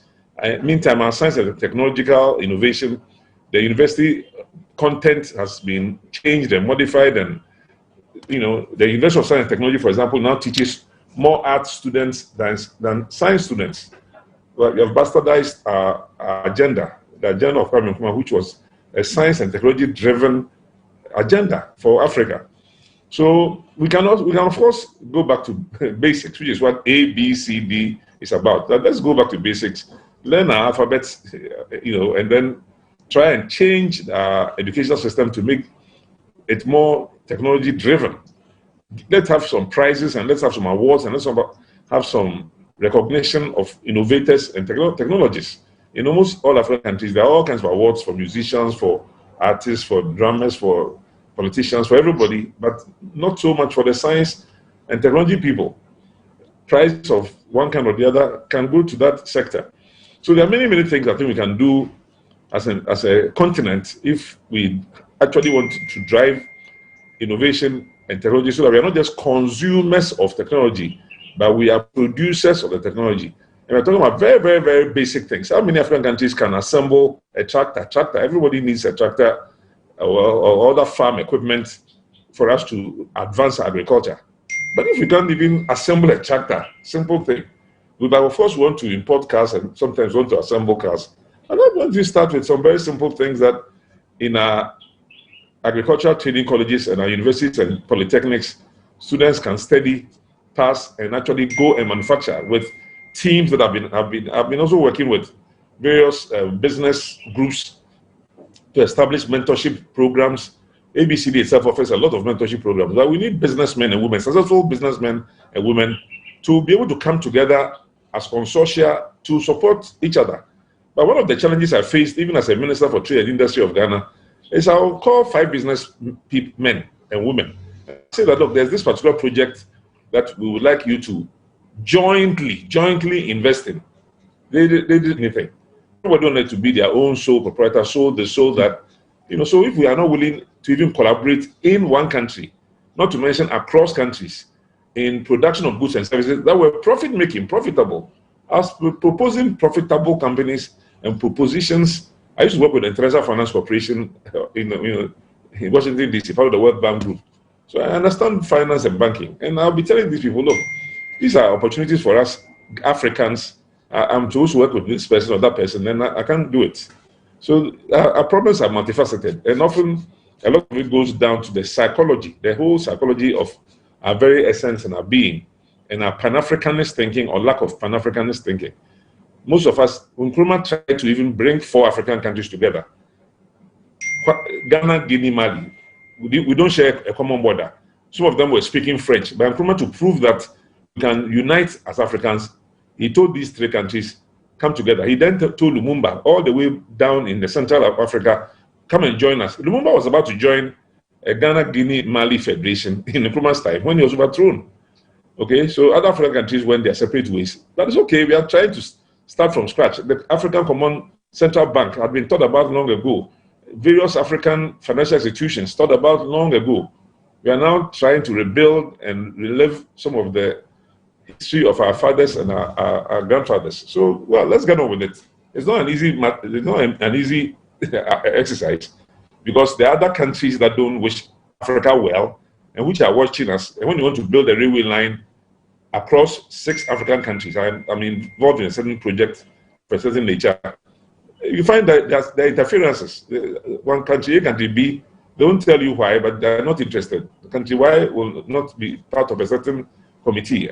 I've written to the African Union Commission almost a year ago when the pandemic started, and I told them that African airlines will suffer. African airlines will not be able to move very soon, and they will collapse. So we should get together and do A, B, C, and D. I wrote a whole letter. It was received by a certain officer, but up to now, nobody has responded. I've not received a single response.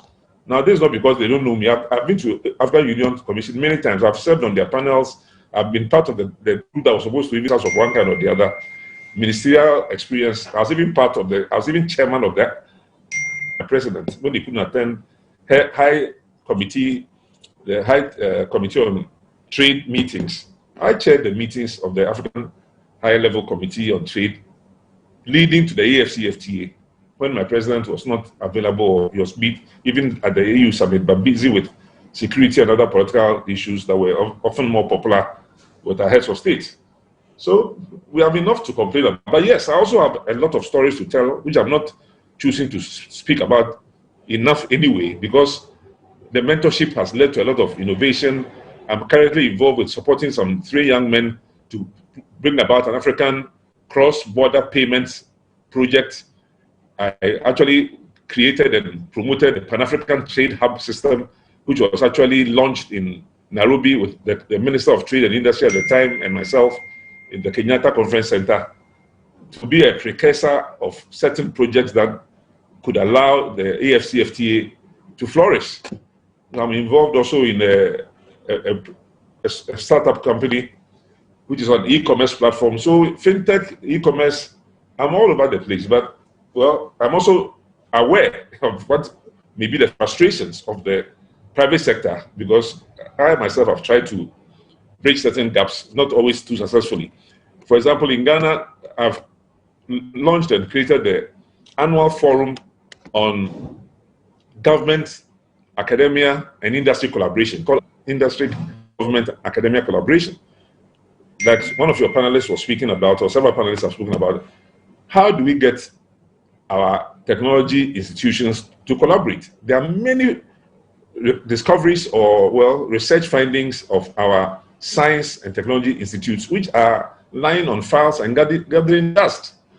As a minister, I went all the way to the Council for Scientific and Industrial Research of Ghana, took off my so-called ministerial hat, and had a meeting in the office of the Director General, who, of course, is below a minister's level. I refused to go through my own colleague minister, who is the Minister for Science and Technology, so that I don't have to deal with bureaucracy. But after that one meeting and a lot of conversation, he didn't have the opportunity to even reciprocate my visit to his office. So he sat in his corner, I sat in my corner. But then I've organized this annual collaboration with the Council on the Ghana Academies of Arts and Sciences. Ghana has an Academy of Arts and Sciences where all the technologies are supposed to gather and all the innovation should take place. But I'm sorry to say that, as I said earlier, I don't know too many innovations or, what's the right word, inventions that can be credited specifically to Ghana to create our own four-wheel drive, well, a kind of a dump truck. A right word. Maybe Christian can help me. Mr. Bansa, you can help me with how to describe that truck. A wooden truck, type of product, which would have been a cargo vehicle more than 30 years ago. A Ghanaian got together and tried to do that. We also have a Ghanaian who actually has produced vehicles comparable at least in look, with any of the Toyota Land Cruisers and Nissan Patrols. That's Apostle Safo of Ghana. That's when I recommended that Apostle Safo should be made a member of the University of Science and Technology Council. And then the University Vice Chancellor retorted to me in the media that the University of Science and Technology is not an institution where students are taught how to make things, but they are only to be taught how things are made. So that concludes my presentation. It shows us the wide gulf, the intellectual gulf, that even when you have intellectuals who should, with due respect, know better, they say, well, this is not his fault. That's how his institution was built. That's how he understands his role. Not to teach any African to make anything. Because the things will be made for you by Europe and America and Japan and everywhere. Your object as an intellectual, as a science and technology student, the University of Science and Technology, is only to know and to learn how things are made. How things have been made. But don't learn how to make things. So if we can change that mindset, that's a major mindset change. And it cuts across the board of all Africa. Until we change our minds in all these aspects, we really can't make too much progress. We produce all the documents, all the papers, all the resolutions, we are still in the same place. Thank you. Thank you so very much, Dr. Spio-Garbrath. Thank you very much for the important stories and the reminders, historical and otherwise, about some of the challenges that we have been facing all this time. From Nkrumah's attempts, the Ghana-Guinea-Mali Union, and how that fared out, and some of the challenges you have encountered yourself, with your experience, and still, it lies on someone's table gathering dust. So yes, I think what we can pick from there is that we need to help ourselves. And I think on the continent, it is something that we don't want to confront all the time, but we do not help ourselves enough. Everyone wants to take something for themselves in their own corner. We need collaboration. We can't talk about regional value chains and be individualistic in our mindset. I think Dr. Spio-Garbrath spoke to the issue of changing our mindsets. That is something critical we need to do. In Ghana, we have something we call PhD, pull him down. There's too much of that on the continent. If we need AfCFTA to succeed, we need to stop this pulling him down syndrome. We need to succeed. Everyone has said it. It's public knowledge. So let's just accept it that people would not want to see AfCFTA succeed. So what do? We come together. We see the best practices. What do we do well here? What do we do well there? Come together, and under this tripartite arrangement, private sector, academia, public sector, creating an enabling environment, and then also using it to enhance our regional economic communities. I'm sure that we can make a lot of progress with the African Continental Free Trade Area. That is me off my soapbox for now. Let me now quickly open the floor for 5 minutes for questions, but I'm going to be very, very disciplinary on the 5 minutes because we are eating into session 3. But the questions are just to give you a little bit of time to also take a break so that we can get our session for panel 3 well underway. So if we can have our hands up for those who want to ask their questions, I'll give you only 5 minutes and then we stop and then we enter session 3. So Marceline Dabo, kindly ask your question, 1 minute. Let's make it snappy, please. And then after that, Randolph. So Marceline. Or Yes. Marcelin? Yes, can you hear me? Can you hear me very well? Yes. We can hear you. Yeah, jumbo to everybody. So thank you very much. I am greeting you. I just want to thank you and say that it's very important in this kind of meeting to have practical sessions. We talk too much inside Africa, and the young generation doesn't need that. We don't need the professors here to come to make history, etc., honorable ministers, etc., etc. We don't need that today. We know that some of them, not all of them, are good, okay? Because some are in mediocrity day and night. What I want to say is that if you talk about innovation today, normally in this session, we should have people of African Organization of Intellectual Property in this room who can present how to proceed to make the innovation to protect your invention, okay? We need also to have in this room entrepreneurs who can talk also about how they want to a practical realization. And third point is what is very important. We should have also in this room people who can make business to business. For example, you are doing solar energy. You come here, you present your solar energy. So Africa, when are you going to stop talking and go for practical actions? This is what the youth of Africa need. We don't need people who are running inside their great cars, etc., and talk from the morning to the evening with that great titles of professors of this, of that. We don't need. What we need, because Africa, I finish, sir, I finish. Last sentence. Okay. I finish, please. Africa will not be developed only by meetings and publishing papers. It is false. That is really false. Thank you very much, and I hope the mindset will change. Thank you. And may I beg your indulgence, Randolph, Janine, Lepino, kindly submit your questions in the chat area. We will make sure that we read them. We need to get to our next panel because some of them need to go, different places. We are in different time zones, so they need to make their presentations. So kindly put them in the chat box, and we'll make sure we read them. So let's quickly then move to the last session, panel number 3, and we're going to be speaking to our esteemed panelists. We have about 5 of them.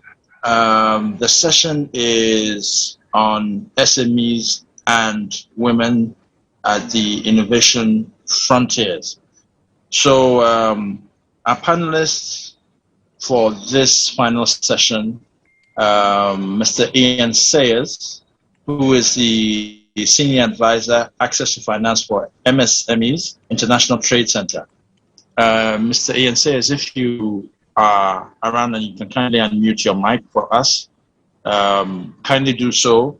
And then kindly prepare yourself to give us just 1 minute of what the International Trade Center is, is doing and has been doing to contribute to the whole conversation on the African Continental Free Trade Area. Thank you, Emmanuel. That's very kind of you. Look, I would love to do that, but actually, especially in view of the previous comment that we just had, could I suggest that we invite Gladys Towena to speak before me, because I think it would be a really good moment to hear about her experiences with her own, with development of her own enterprises in Benin. If that's okay with you, I think it would really help the flow, and then we can focus on something really practical and tangible. Okay, I think that's doable. So Gladys Tawema, CEO of Caritic Benin. If you can do that for us, just tell us what your company is about, and then the practical things that you've been able to do in about 5 minutes. Please go ahead, and then after that we'll go to Mr. Ian Sayers. And the type of challenges that she's faced on her journey, that would be really great to hear. Thank you. Okay. Thank you very much for that suggestion. So Gladys, you have the floor. Kindly unmute. Okay. Kindly unmute your mic.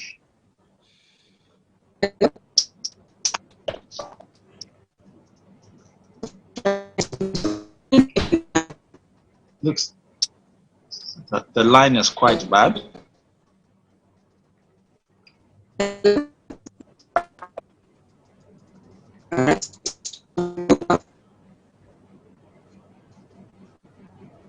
EK, yes, your video. Yeah. Gladys, if is you it can okay now? Yes, I think it's flowing. If you can, please turn off your video. I think that will help with the bandwidth. Yes. Oh, if you can reposition yourself, that would also help. Hello? Yes. Hello? Yes, Gladys. Okay, can you hear me? Yes, but please please turn off the video. I did. Okay. So that's great, but reposition yourself a little. I think that will help you. Is it better now? No. Hey, no. The line, the line is still breaking a little. Maybe another part of the room may help. I'm wondering in the room. Okay. Then Ian, as she tries to sort herself out, may we invite you to, make your presentation? Okay, I think that will help us. Thank you, Chairman. That's very kind of you again. And yes, thank you very much.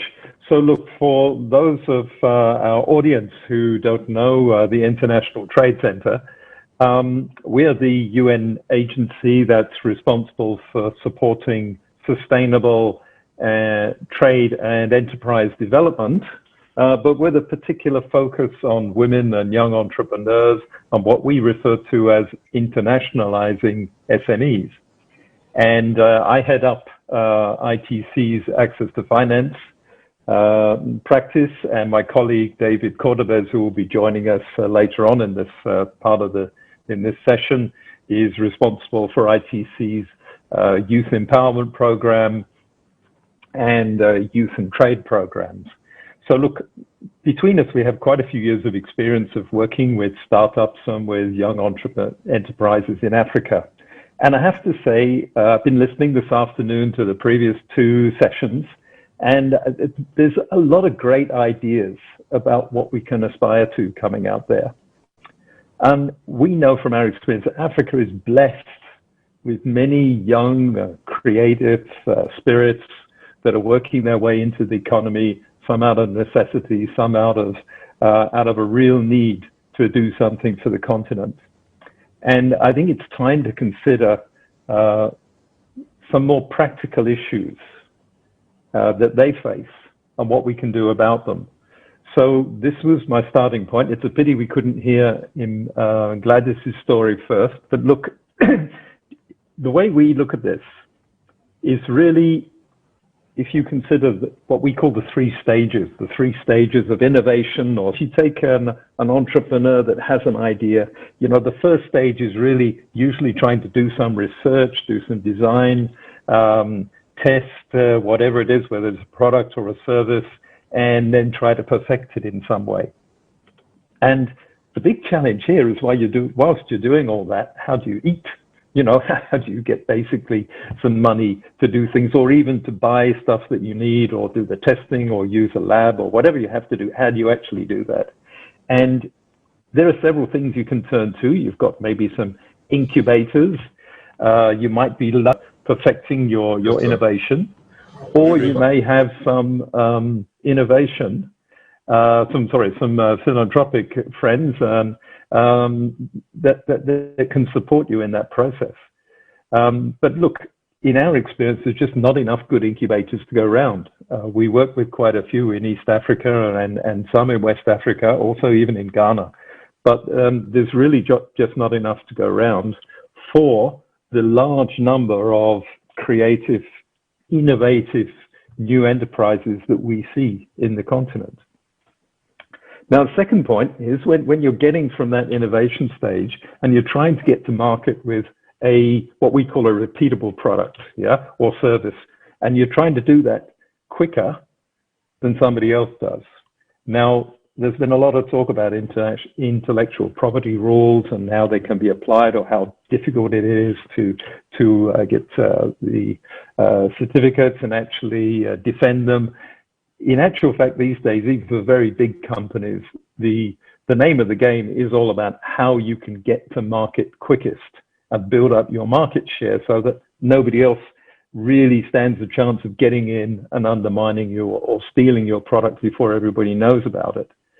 So in this area, once you get to that stage, you have something that you can sell, a product or service, then you're looking for a different kind of capital. You're looking for you're looking for mentors, for an accelerator kind of program. So whilst you're developing your idea in stage one, you need an incubator or some help there.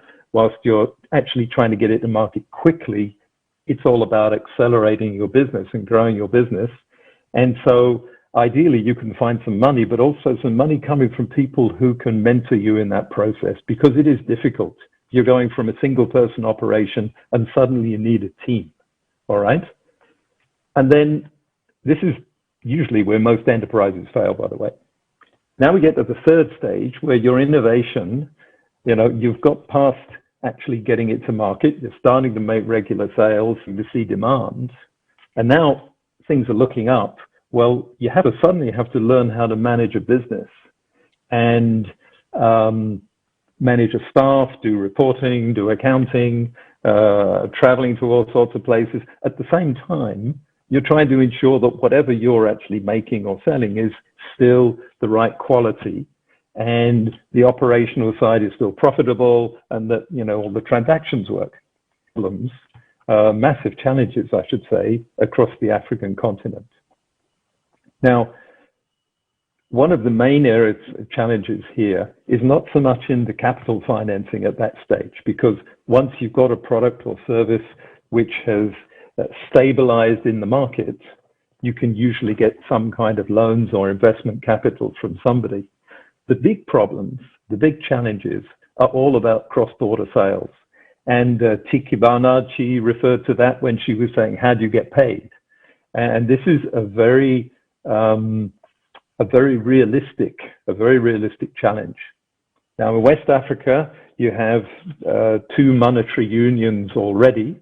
West and Central Africa, you have the CFT West Africa, you have the CFT Central Africa. And then in Southern Africa, you've got this loose coalition of countries around the South African Rand. But everywhere else, even normal e-payment or e-commerce arrangements are looking to go across the frontier with countries that don't necessarily have readily convertible currencies or where the banks are not necessarily having direct, what we call correspondence relations with each other. That pushes up prices, it delays the transaction process, and that opens up currency fluctuation risks, which can sink a new business or an innovation. So where I'm coming from with my access to financing hat on is really to find ways, practical ways that we can, things we can do to solve these issues. And whilst moving to an afro, be that a digital afro currency or a paper-based one, I can see that's going to take a while. We really need a solution for now that's going to help COVID recovery. Now, in ITC, we're addressing those challenges in 3 or 4 ways. And I'd just like to finish by just giving you a few words about what we're doing there and the timeline that we're following.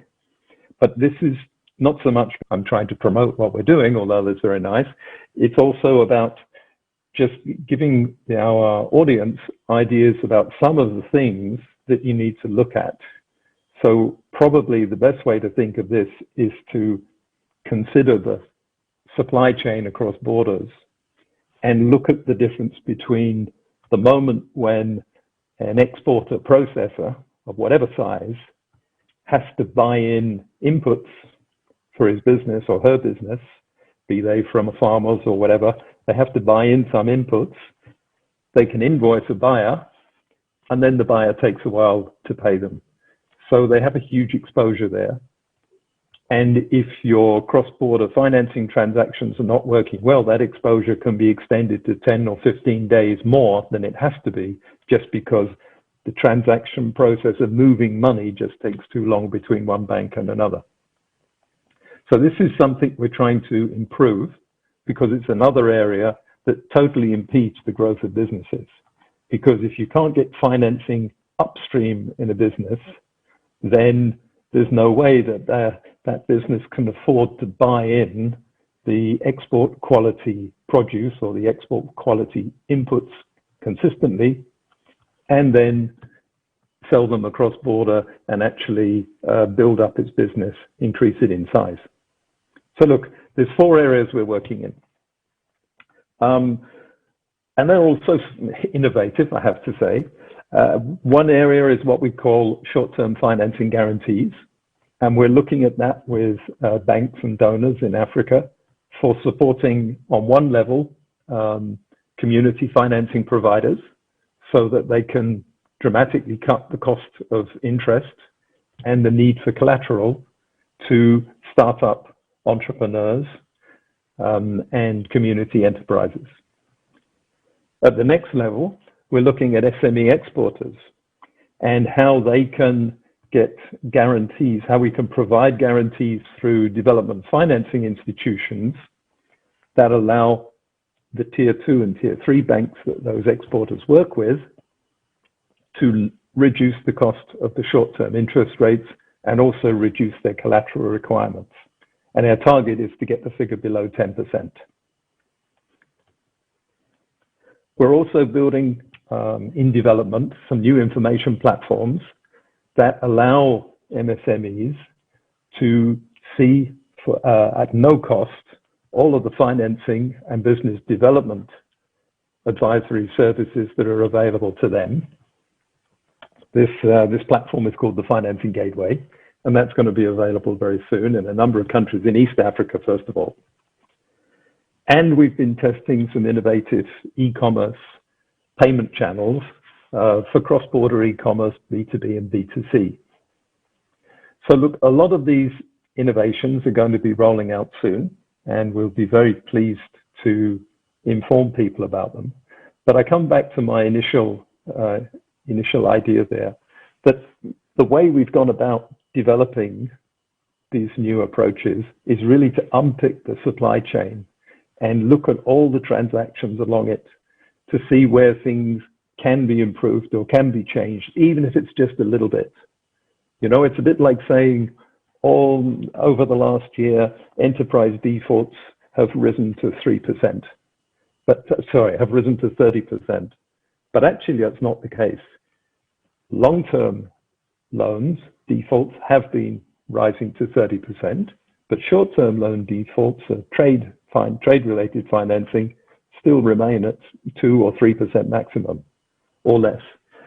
So I'm trying to more specific approach along the supply chain to really see what we can do in practical terms that every day will improve the foundations to stimulate more innovative activities to actually get to the stage of being stable businesses. Thank you.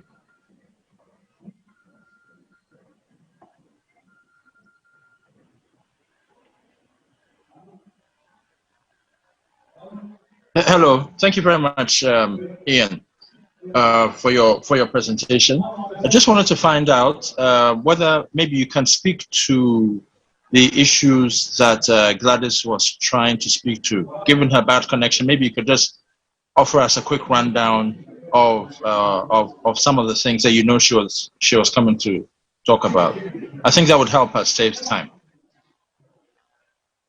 All right. Okay. I'm not sure I'm so comfortable to do that.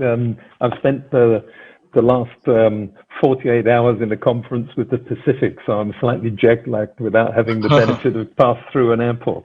Okay. But look, I believe Gladys is involved in a really nice program called the African Women Entrepreneur Program, which is designed to do a lot of the things that I was talking about, if I've understood it correctly. And one of the other points I was trying to make there is really that our business development support services, like these programs, especially those where women can turn to for advice from other women who have followed this pathway. You know, these kind of business development support services are essential to get things going. And especially in the languages that people understand, literally the languages they understand and in the culture they understand. So the more we can do, and we have a lot of projects where we're trying to reinforce what we call these local business development support services. I think the more we can do across Africa to build up these services, build up that outreach, the better. And there's one point to take into account right now on that, and I hope Gladys will agree with me on it, is that when these services work with bigger enterprises, they can charge a fee that covers their expenses at least. When they work with very small enterprises, they really rely on either project funding, I think like Gladys does, or contributions from philanthropists or donors, private or public, or government agency support or something like that. But it's very difficult for them to manage their finances and for their own operation to be sustainable.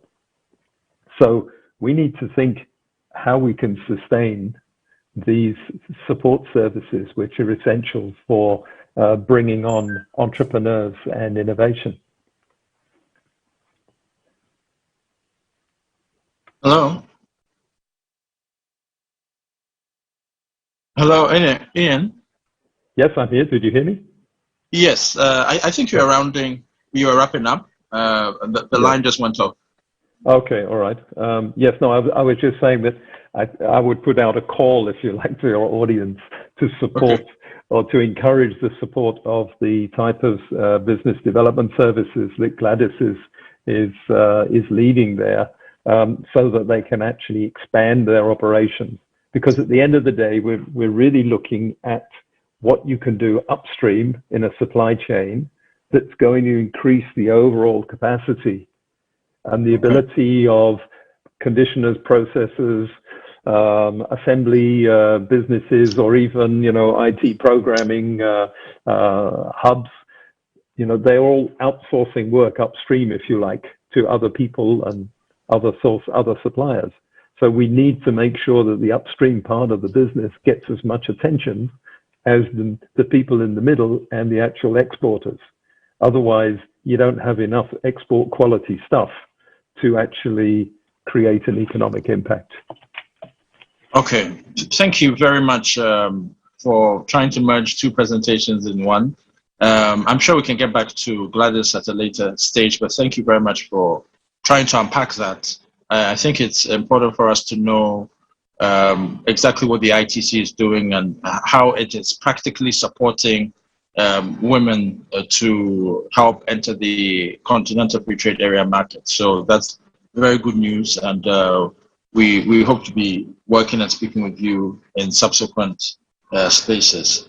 So I think we can now quickly move over to Ms. Joyce Opoku Mabua, Vice President of Wealth Masters Group. If you are around, kindly begin to unmute your mic, please.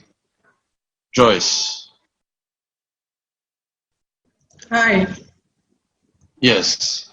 And yes, and so Joyce, if you can kindly give us one liner, that would also help. Oh, okay. Thank you very much. Wealth Masters Group is a business advisory consultancy firm. It builds the capacity and efficiency of private and governmental organizations, including individuals, so they can capitalize on their potential. Wealth Masters Group, we have change makers and taps and existing organizations. Those who are in existence, we help them to be agile. Wealth Masters Group has presence in the United Kingdom, in Europe, USA, Ghana, Malawi, Nigeria, Zimbabwe, and Zambia. So Wealth Masters Group also believe in Africa by Africans. And we believe that we can visit our website at wealthmastersgroup.com or send us email at info@wealthmastersgroup.com. Thank you. Yeah. So in a pandemic and looking at a post-COVID era, we can't expect anything less than being innovative with the way we produce, we process, and render services in an efficient manner. And we are talking about SMEs, women, youth as innovation frontiers. And in a continent where we mostly operate at the primary sector, with most raw materials exported in its raw state, a continent where 50% of the population are young and below the age of 25 years, a continent where informal trade or SMEs account for a greater percentage of businesses. For instance, in Ghana, over 90% of SMEs, businesses are SMEs. And I think in Kenya, about 80% of the working population belongs to that group. In Nigeria, we have about 50% of such in industrial jobs and 90% of that in manufacturing. Then in a continent where women represent about 70% of the informal cross-border trade, and the population of women exceeds 50%, then being innovative is a lifeline to a deadline for the continent's trading blocks. In other words, I'll say our survival and development as a continent depends on the way we implement new ideas, we create more effective processes, we improve our services, and we create dynamic products. So the SMEs, the women and youth innovators, are the forefront of changing the way we do businesses in Africa.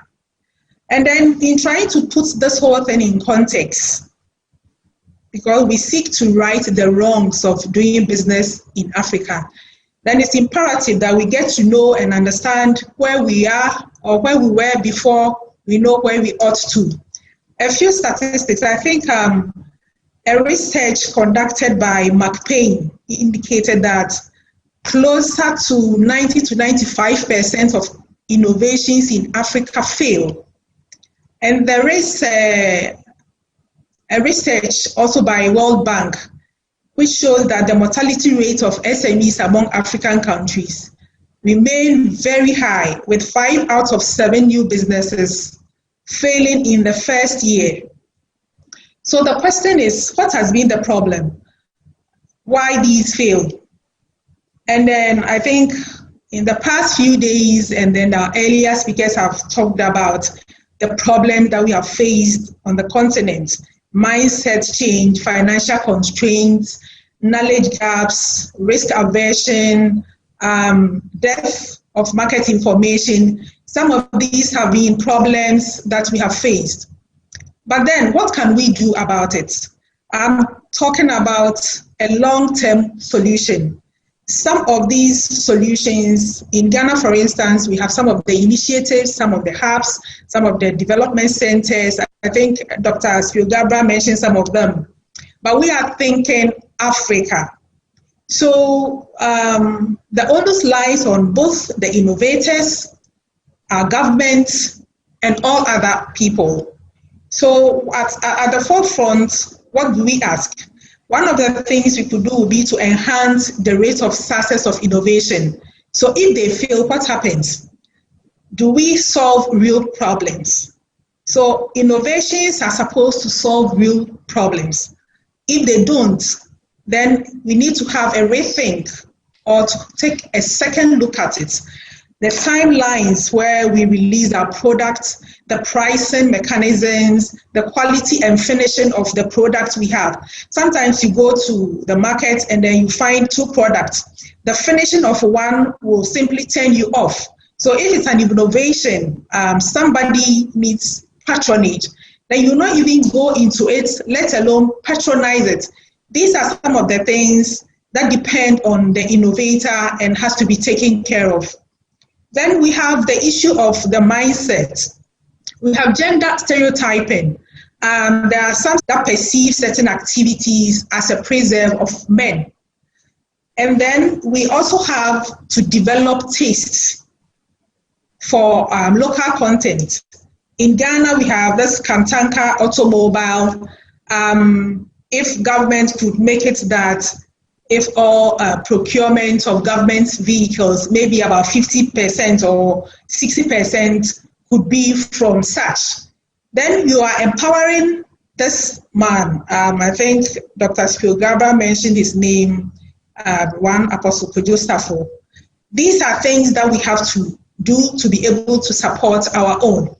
Then talking about education, I'm thinking about the long-term solution.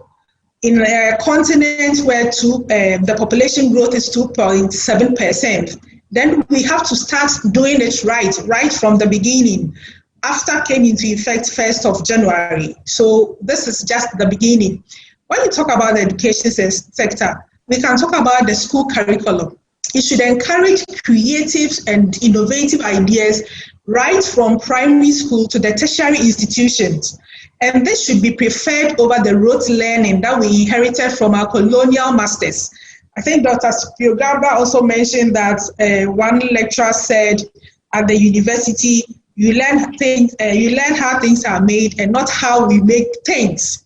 And that is part of the rote learning. We have to change this mentality.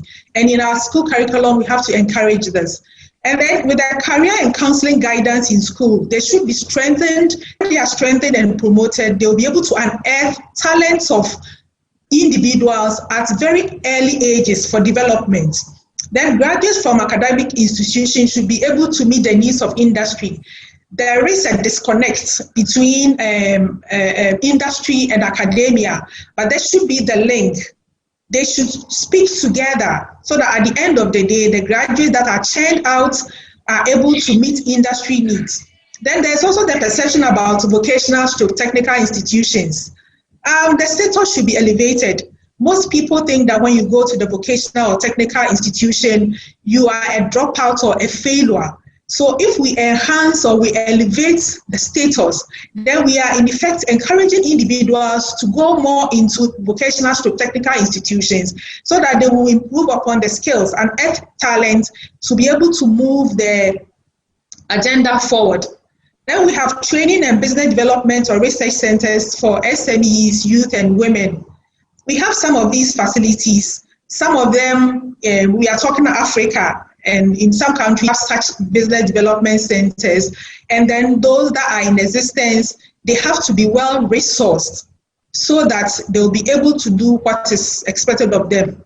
Then we also have the internship at the universities, maybe let's say level 200. Students could have internship right from that stage because level 200, you have gained grounds, found your feet, and know what you are doing. So if you start doing internship at that stage, Then you'll be learning practically what goes on in school, at the workplaces, so that sometimes you look for a job and they tell you that we need people with experience. But if we all need people with experience, how will our new ones, the graduates, get the experience to move forward? ICT education should also be introduced at an early stage. In Ghana, this is happening, and I hope in other African countries, this will continue. Then information technology, there should be more reliance on technological means and processes of doing business. Online virtual meetings, mobile banking, and stuff. And relying on IT, we are having a virtual meeting. Ideally, you would travel from one place to the other, but this has been made possible because of technology. Then the media, one thing that we need to do is you should have strong media presence to enhance the image of the continent and after. You are what you know. When you go, BBC and the other media channels, they broadcast what they are interested in. As a continent, what are we interested in? So it's important that we have strong media presence to enhance the image of the continent and what we seek to do. AfCFTA has the Vision Challenge for financial support, and those who do not know, they are willing to help startups. So startups in various areas, technology, health, education, manufacturing, can apply the AfCFTA Vision Challenge. You can Google, find the AfCFTA Vision Challenge, and then you can get support. Then government should also fund innovations. There should be favorable micro and macroeconomic conditions, tax exemption for SMEs, for youth, for women initiatives. And then there should be a deliberate attempt by government through policies to promote the purchase of innovative products for SMEs, women, and youth.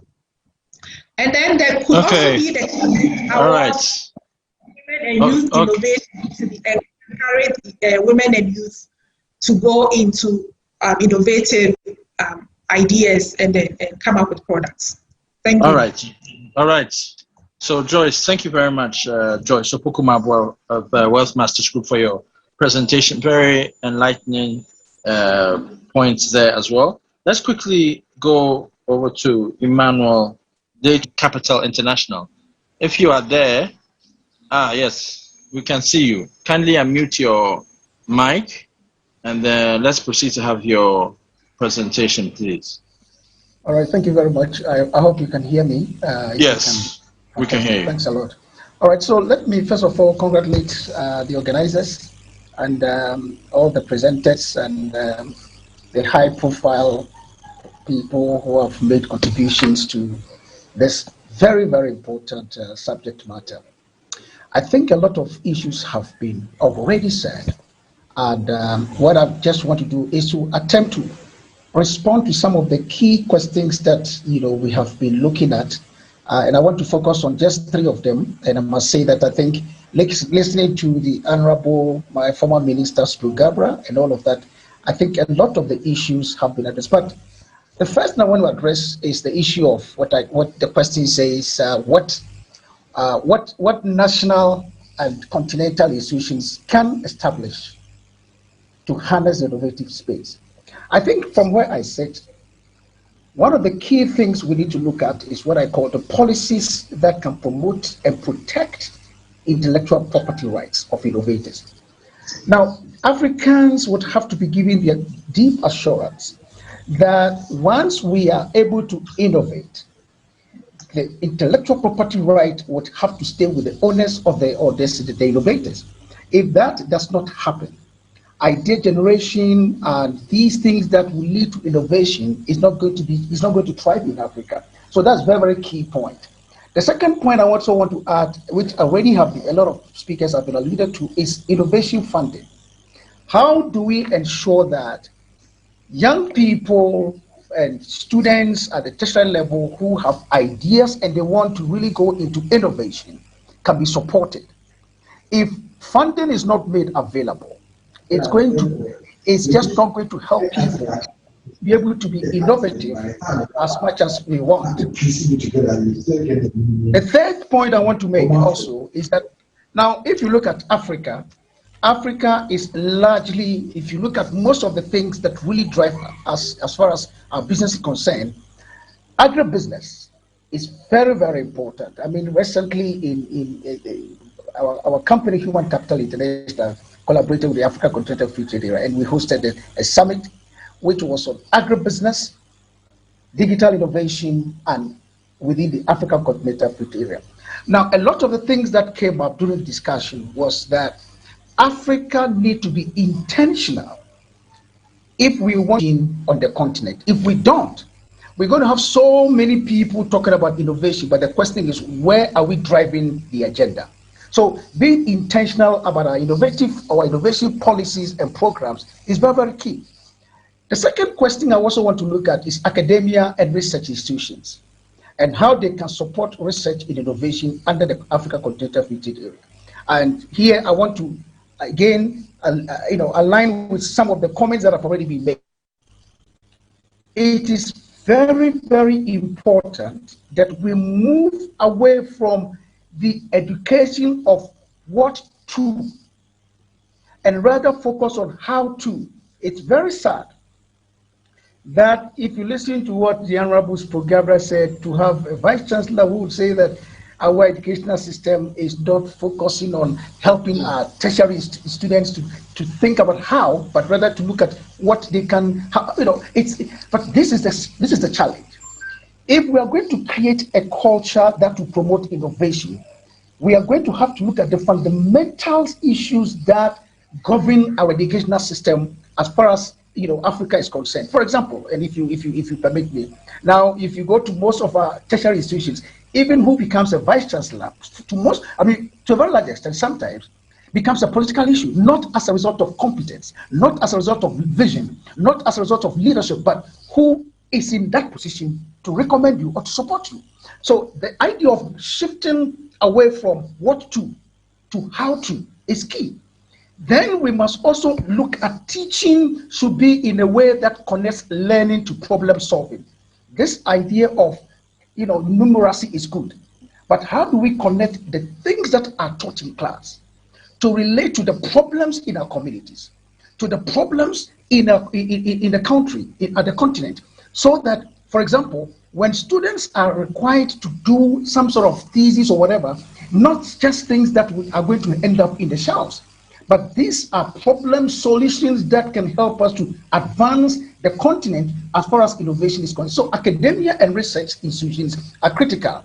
So therefore, deliberate efforts to be made to develop homegrown key. If you go to most of our tertiary, MBA classes in Africa, a lot of the case studies, for example, that are used are case studies that are written by professors in Europe, in America, and whatever. It's as if in Africa, we don't have a clear story to tell as far as entrepreneurship and SME development is concerned. I think that this is the time, if we are talking about innovation, for us to focus on how do we, for example, create our own, case studies to spur growth as far as SME development is concerned. Finally, and I want to restrict myself to the time allocated to me.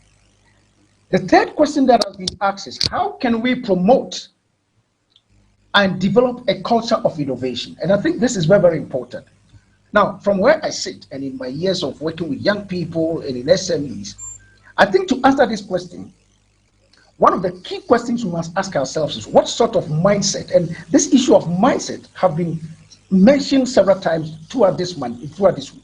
What sort of mindset should our youth develop in order to enable them to become innovative and therefore acceptable in the new market frontier that we are talking about? And I want to mention quite a few of them just in conclusion. Number one is that we must ensure that culturally, educationally, even at the family level, we must encourage entrepreneurial spirit development in our young people. Let's help our people to become creative, and curiosity, we must promote curiosity amongst our young people. That means that in our cultural setting, we must allow our kids to be themselves. Gone are the days when father will say, I want you to do what I couldn't do. That aspect we need to let it go. Otherwise, we're not going to go anywhere as far as the continent is concerned. So developing and encouraging entrepreneurial spirit is key among the youth. Number two, the courage to generate and believe in our own ideas is extremely important. Yes, if you don't try it and fail in it, you will never get the experience. So helping people or linking our educational system and our cultural institutions to make, our culture to make sure that innovation among the young people is key. Then number 3 is integrity. Yesterday, I think one of the key speakers who was talking about integrity, the fact that if we're in the diaspora and you want people to partner with you and do business, the cost of doing that business becomes quadrupled. Why? Because the local people do not commit to certain value systems that promote entrepreneurship development. So integrity, that is commitment to doing what we agreed to do, is extremely important. And if we cannot promote that mindset among our young people who are going to be the drivers of the Africa Continental Free Trade Policy trademark, then nothing is going to happen. The next thing is personal leadership, the ability to help young people to think long term. If we are going to continue with this short-term thinking of wanting to make money now, and now, we're not going to go anywhere. So for me, as far as innovating amongst the young people and creating a culture that will help them to become innovative, personal leadership is very, very important. And finally, we've talked about the fact that, and if you listen to some of the issues that have been raised, Africans have a problem together as a people. Now, we cannot promote partnership amongst Africans if we don't help our young people to appreciate team building, teamwork at the fundamentals, at the fundamentals. So in conclusion, all I want to say is that this is a great conference, this is a great gathering, but a lot cannot be done if we keep talking until we go to the fundamentals and ensure that the practical concerns are addressed. So that's the conclusion that I want to make, and thank you very much for having me. And as you mentioned, we'll be on standby. Mr. Manodechimi, thank you very, very, very much for your important points. You are the second person to mention integrity, and we want to carry this message of integrity forward in this conversation. We so very much need this as we look forward to how we're going to unpack AfCFTA and make it more equitable as well. So thank you once again for reminding us about that. Now, we need to get back to AE Trade Group. Mr. Suyoma from AE Trade Group, if you can kindly give us 2 minutes. There was not enough time, and he just needs 2 minutes to complete that session. So if he's around, if we can kindly have you back, Mr. Suyum, Mulalam Suyum, if you are there, we'd be very happy to have you complete your 2 minutes, please. Thank you very much, Mr. Convener. Okay, thank you. So please go ahead. Yeah, and the point of the two colleagues in the panel, by Tris and Teki, has mentioned a number of elements that we actually currently operating and delivering. One of them is changing the mindset. Changing the mindset to be competitive, changing the mindset aligning with their business plan is a key. So in our core of service that we offer is the training material for small and medium entrepreneurs that is changing the mindset to be competitive. And earlier also Marcelo Ndabo was mentioning that support for the youth. And we do have support for the youth, Marceline, on your question, that we didn't get the opportunity to go to the detail what we offer. But what we do primarily for the youth is in the digital economy to be part of our future generation and current generation to be part of in the digital economy, that we offer in our cloud computing infrastructure the full-fledged of applications to develop. A full-fledged of application that you can be able to develop, starting as a hobby from a high school graduate all the way a PhD research. They can be able to have a developmental environment. And once it is developed and it's matured, and we can be able to test it in our laboratory, and also advising you and consulting you, ensuring that your intellectual property. So this is the future of the youth support that we bring from conception moving forward to application development and production. In this event, I would like also to announce that, as you all may know, that there is a Continental Intra-Africa Trade Fair in Rwanda this year.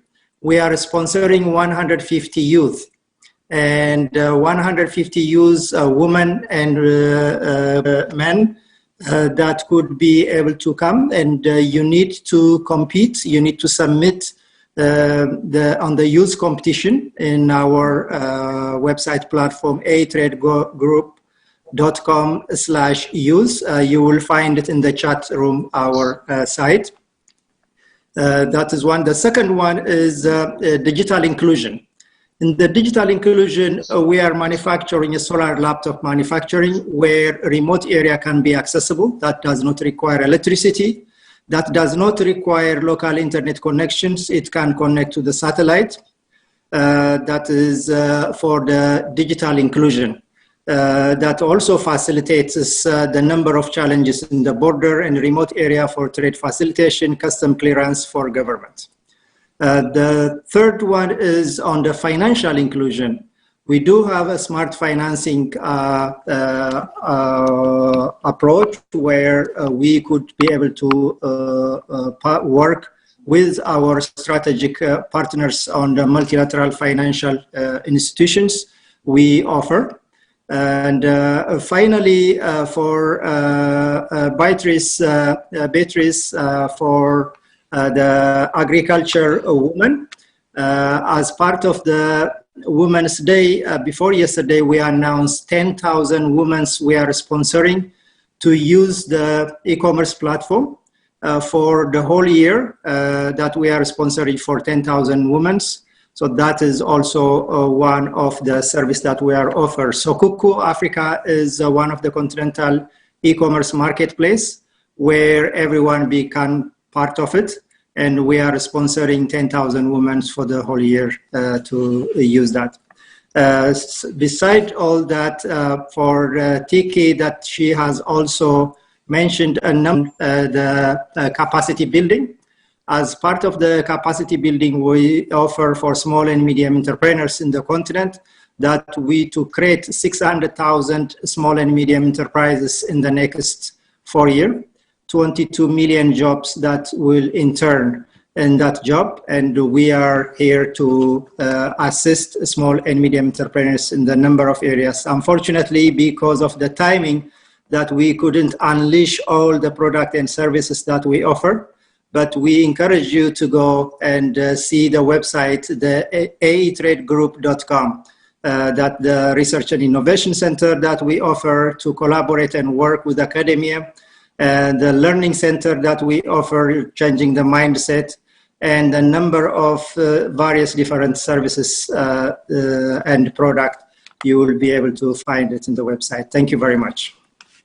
Thank you very much, Mr. Suyoma, for those very important points. If we can kindly tell us, what is the age limit for the competition? I think a lot of people are asking that. If you can kindly indicate that to us.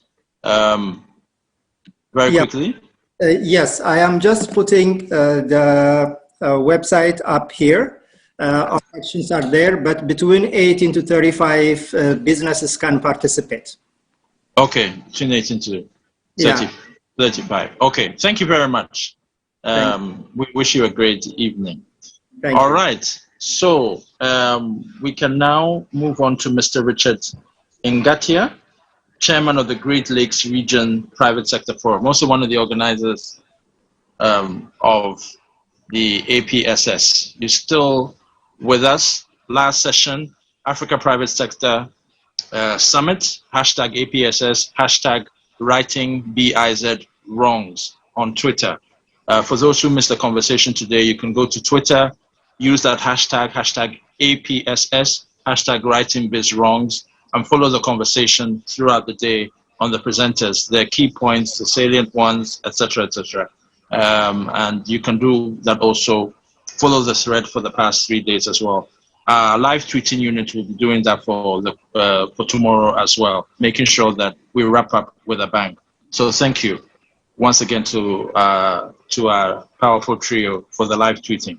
Now, if you are ready, Mr. Richard Ngatia. Yes, We'd I am. like you to. Okay, so please go ahead. Thank you. Good afternoon, fellow panelists. Sorry. Ladies and gentlemen, thank you very much, moderator Mr. Emmanuel Bensa from the African Continental Free Trade Area Policy Network for the introduction. And we are very proud to be part of the organizers of this event. So it is great honor to address you today in my capacity as the chair of the Great Lakes Region Private Sector Forum. The forum represents, coordinates, and supports the private sector in the Great Lakes region, constituting African states with a view to maximize the potential of the private sector in driving economic development for the stability of the region. So I am also the president of the Kenya National Chamber of Commerce and Industry. Africa's innovation since is booming, driven largely by improved expertise, skills, and advancements in technology. We continue to embrace innovation to create jobs, improve livelihoods, and find solutions to socio-economic challenges. So e-commerce has particularly gained prominence as a safer and convenient trade option during the COVID-19 pandemic, when ease of movement of goods and services and cross-border trade has been adversely affected. So this has been facilitated by the development of the digital and fintech sector in Africa. And therefore, the Great Lakes region has immensely benefited from fintech services such as M-Pesa. And it is good to let you know that M-Pesa, driven by Safaricom, contributes about 6% of Kenya's GDP, generating about $655 million in 2020. And Safaricom, the main fintech product, which is known as M-Pesa, is attributed to the impact generated by the Kenyan companies as well. We also have other applications like Jambo Pay, eMali Pay, Paystack, and Jumia, among others. And our young entrepreneurs and the youth are really energetic and very innovative, and so they're busy innovating new products for the market. So the economic impact of the COVID-19 pandemic is strongly felt by the SMEs, whose financial fragility threatens their extraction during this period. According to the World Bank, 7 out of every 10 jobs in emerging markets are created by SMEs, making them a key player in employment and enterprise development, thus forming a major source of employment and livelihood as well for millions of people. So innovation comes in as a timely solution to support sustainability of SMEs during these unprecedented times of the pandemic, in order to ensure their continued job creation and value addition to society.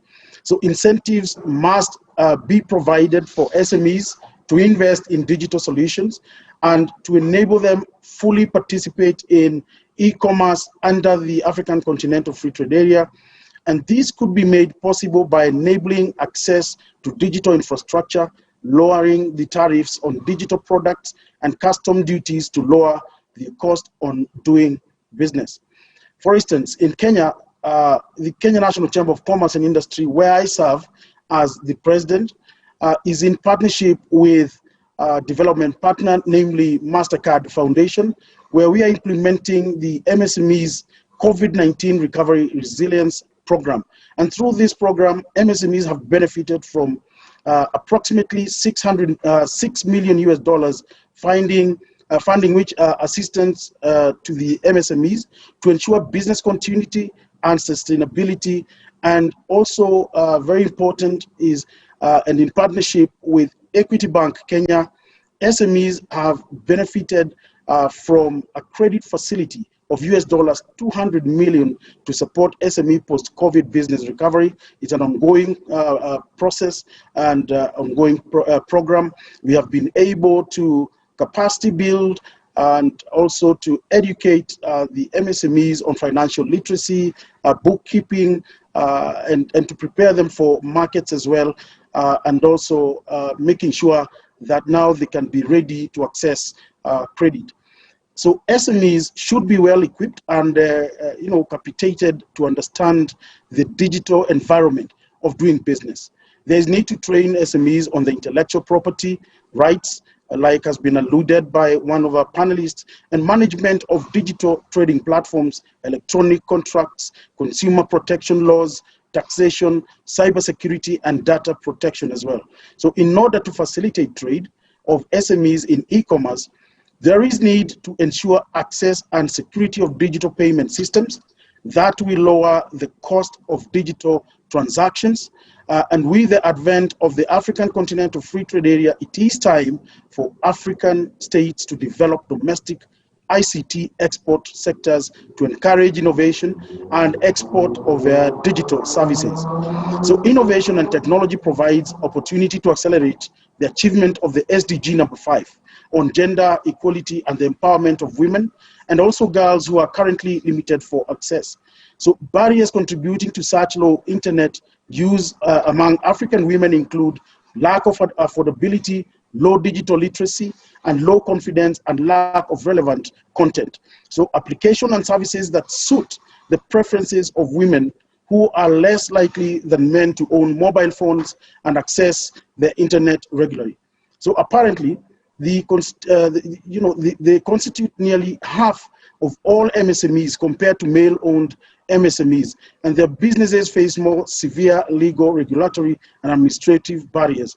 So first step to bridge this technology gap is to give women equal opportunity in science, technology, engineering, and mathematics by encouraging girls to pursue them. And in this regard, women should be equipped with the necessary digital skills required to adapt to the new normal of conducting business under the pandemic. So this really should include capacity building to understand and participate in the innovation opportunities available under the AfCFTA, which will in turn place the business in global map and increase the market price as well and niche. So with this sentiment, I personally and strongly appeal for an enabling environment for women and SMEs to expand their innovative potential, and this will elevate our beloved continent to greater milestones in job creation and poverty alleviation, leading us to the Africa we all want and deserve. And therefore, in conclusion, ladies and gentlemen, I wish to emphasize the importance of the African Continental Free Trade Agreement in providing the perfect platform for African business to transform the continent through emerging opportunities in digital innovation. So I really want to thank you for giving me the audience, and I want also to thank the other panelists who had rich information that will help us move forward. Thank you. All right, thank you very much, sir, for keeping to time. We have, I'm sure all of you are very tired, but we thank you very much for continuing to stay on. We are almost through. We just have one last speaker, then we'll have a few minutes for questions, and then we'll call it a day. Finally, Mr. David Cordobes, thank you very much for being very patient and holding on. You are with the Youth and Trade Program. You are Youth and Trade Program Manager of the International Trade Center. I think by now we have heard, we know a little bit more about the International Trade Center. So we're very happy to have you. So kindly give us your presentation and we'll open the floor very quickly to questions. You have the floor, sir. Thank you, Mr. Chairman, and the audience. And I hope I'll keep the audience active and interested after this short presentation. I'll get to the point. It's very amazing to see how youth is coming up in the agenda of many forums and get invited in discussions around the trade agreement, and particularly this one, which is very important, the AfCFTA. Since the youth program has been created at the International Trade Center, it's been like 5 years ago. I remember joining ITC and youth. We worked with youth, but we're not necessarily taking them into account as a specific audience and as a specific program. And now we see that being raised in many discussions. So I'm very glad to see that the youth as a space, and we take into account youth voices. Regarding the program in itself, the way we work, and this is very interesting because we are a trade-related organization. Trade is all around in ITC, and we were created to make trade happen in many countries and to support trade. And when we talk about trade, we talk about mainly as MSMEs, and we talk about how to be competitive and to be integrated in value chains and to be competitive in international markets. And there's one thing that is very important is skills. Access to skills. If you want to grow, if you want to be competitive, you need to find the right skills to do so. And there's a shift regarding the perception of youth. I mean, the figures and the scary scenarios regarding youth in the future and being unemployed. Youth are an opportunity. Youth are the solution to many problems of competitiveness, and particularly with MSMEs. And what we can say is that policymakers did the job. They delivered on a trade agreement. The AfCFTA is a major milestone for the African trade environment.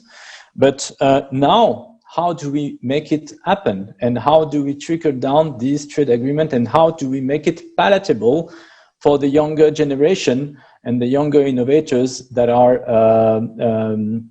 very numerous in the continent? And just before this session, I received an article from our talented team in the Information Center of ITC about 4,000 interviews that were conducted among young African in the past months, in between 18 to 24 years, and about their wishes and aspiration for the future. And surprise, surprise, entrepreneurship innovation comes as number 4 of the most important element that they see in the future for Africa. And what's also very interesting is 76% of them want to start a business in the next 5 years. So entrepreneurship is on the radar, entrepreneurship is in their mind, and also the access to technology has been improving a lot. So I heard about the importance of digital skills, and I heard about the importance of being connected. But also we are in front of a generation that is technology savvy and media savvy. So that's also a great asset. And also the fact that we are, and we could see that in many countries where we operate at ITC in terms of innovation, again, it's not about only technology, we are in front of a socially conscious generation. And it's not about only being an entrepreneur to make money or to be an entrepreneur. It's also being an entrepreneur to make good things.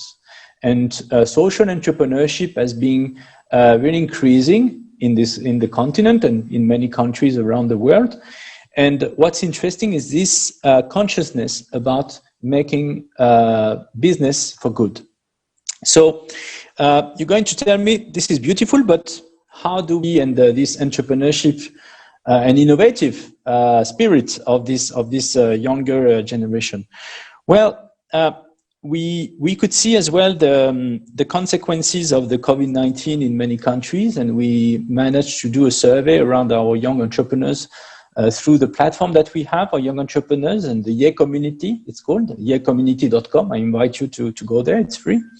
And the one thing that has importance of institutions, but what we mean by institutions is the measure incubators, accelerators, tech hubs, chambers of commerce, these trade support institutions, those bodies that make the link between the policymakers and the young entrepreneurs. And these institutions are crucial, and they are part of an ecosystem that needs to be strengthened. And when we talk about an ecosystem, and I mean, my colleague Ian alluded to that, it's not only doing training on entrepreneurship, this is good, but also connecting the dots between the different actors that are active to support young entrepreneurs in the respective countries and make them understand the opportunities about the AfCFTA. I think that is very important, because if we stick to saying we have this wonderful agreement and the continent will benefit from that, it's great. But how can we make the younger generation understand the challenges, but also the opportunities mainly that are behind this agreement? Critical role to play around that. And building up ecosystem, this is something that we strongly believe with many colleagues here and with counterparts that we are working on in diversity of countries, not only in the African continent. It's having access to this ecosystem, not only to for entrepreneurship, not only for access to finance, but also access to skills.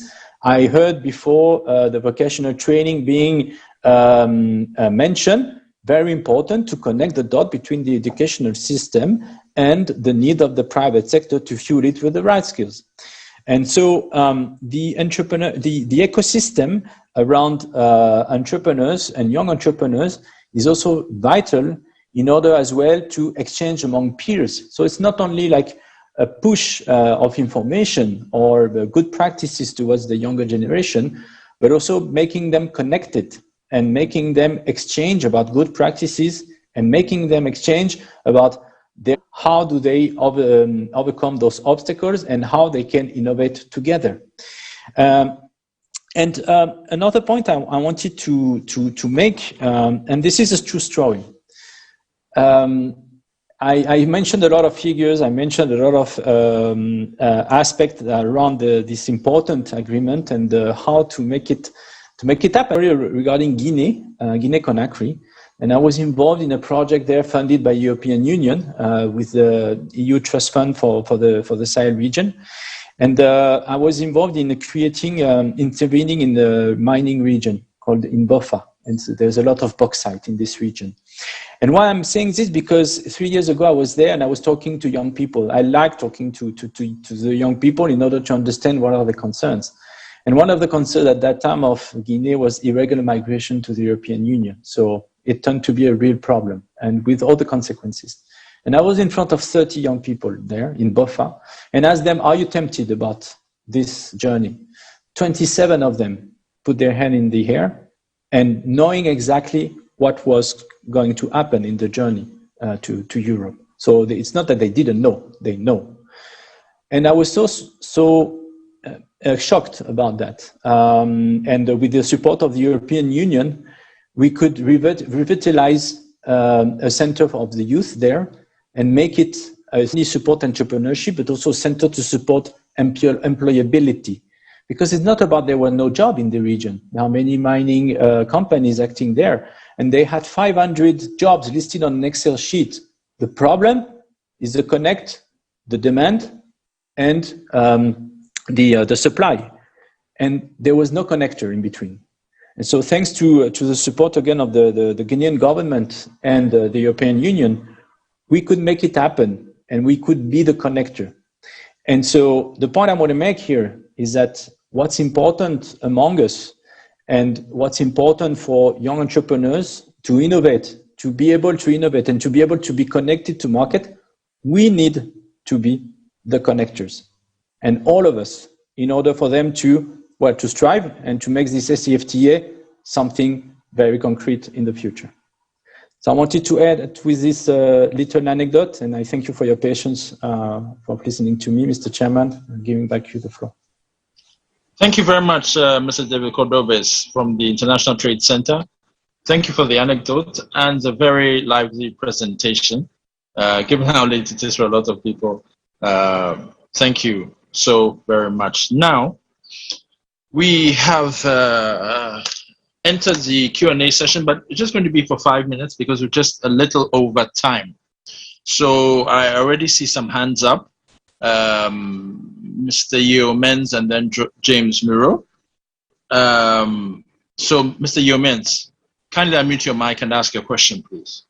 Wonderful. Thank you, all the organizers, for this impactful conference. My name is Yofi Mensah, originally from Ghana. I live in Maryland, USA.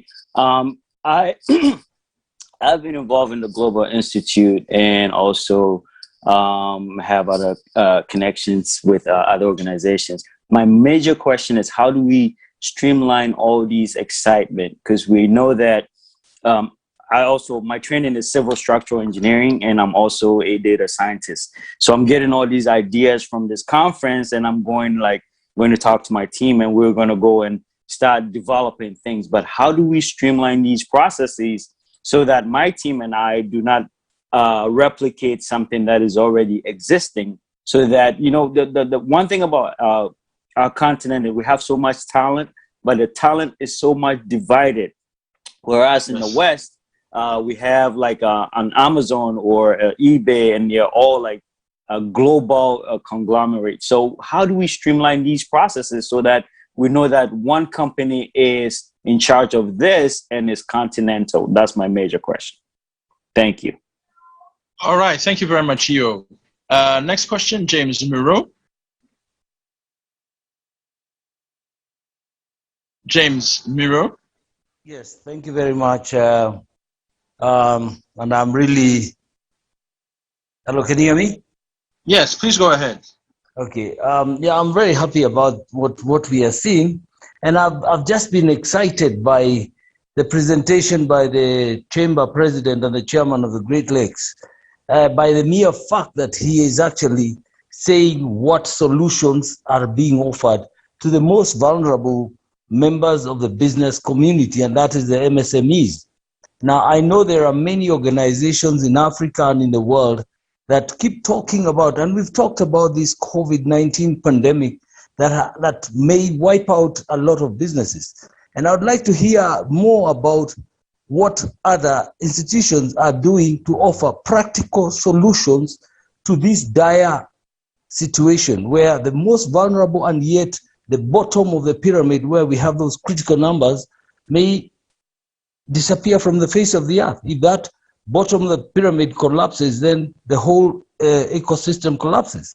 So I'd like to hear more of those practical solutions, because we've done a lot of talking and theoretical solutions that are not practical. Practical solutions are where you keep a business sustained for the future, so that once we overcome this terrible pandemic, then we will have some building blocks to build back economies. So I know the MSMEs are critical building blocks for future economies, and I'd like to suggest that more institutions come up with practical solutions, as we have seen from the Kenya National Chamber, offering solutions to the most vulnerable members of the business community.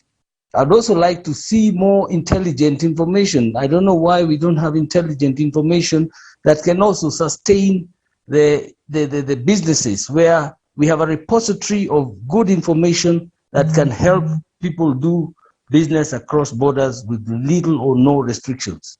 Thank you very much.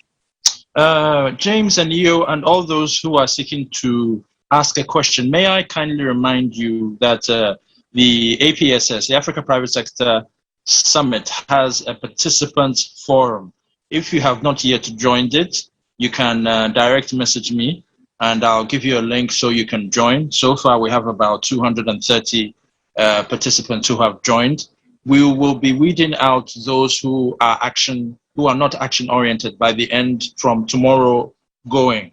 But judging by the questions you are asking, we see that you want to offer solutions, you may want to make contributions. So please, we need to have you in that forum so that we can take the conversation as we move on to the next series. This series is the maiden edition. There will be 6 other ones that will build on the back of this. And then there's also a call for papers, 15 questions around the African Continental Free Trade Area, around Agenda 2063 and so on. It's all on the website. Feel free to check that out. Then also there's a survey for those who may not be able to ask questions now.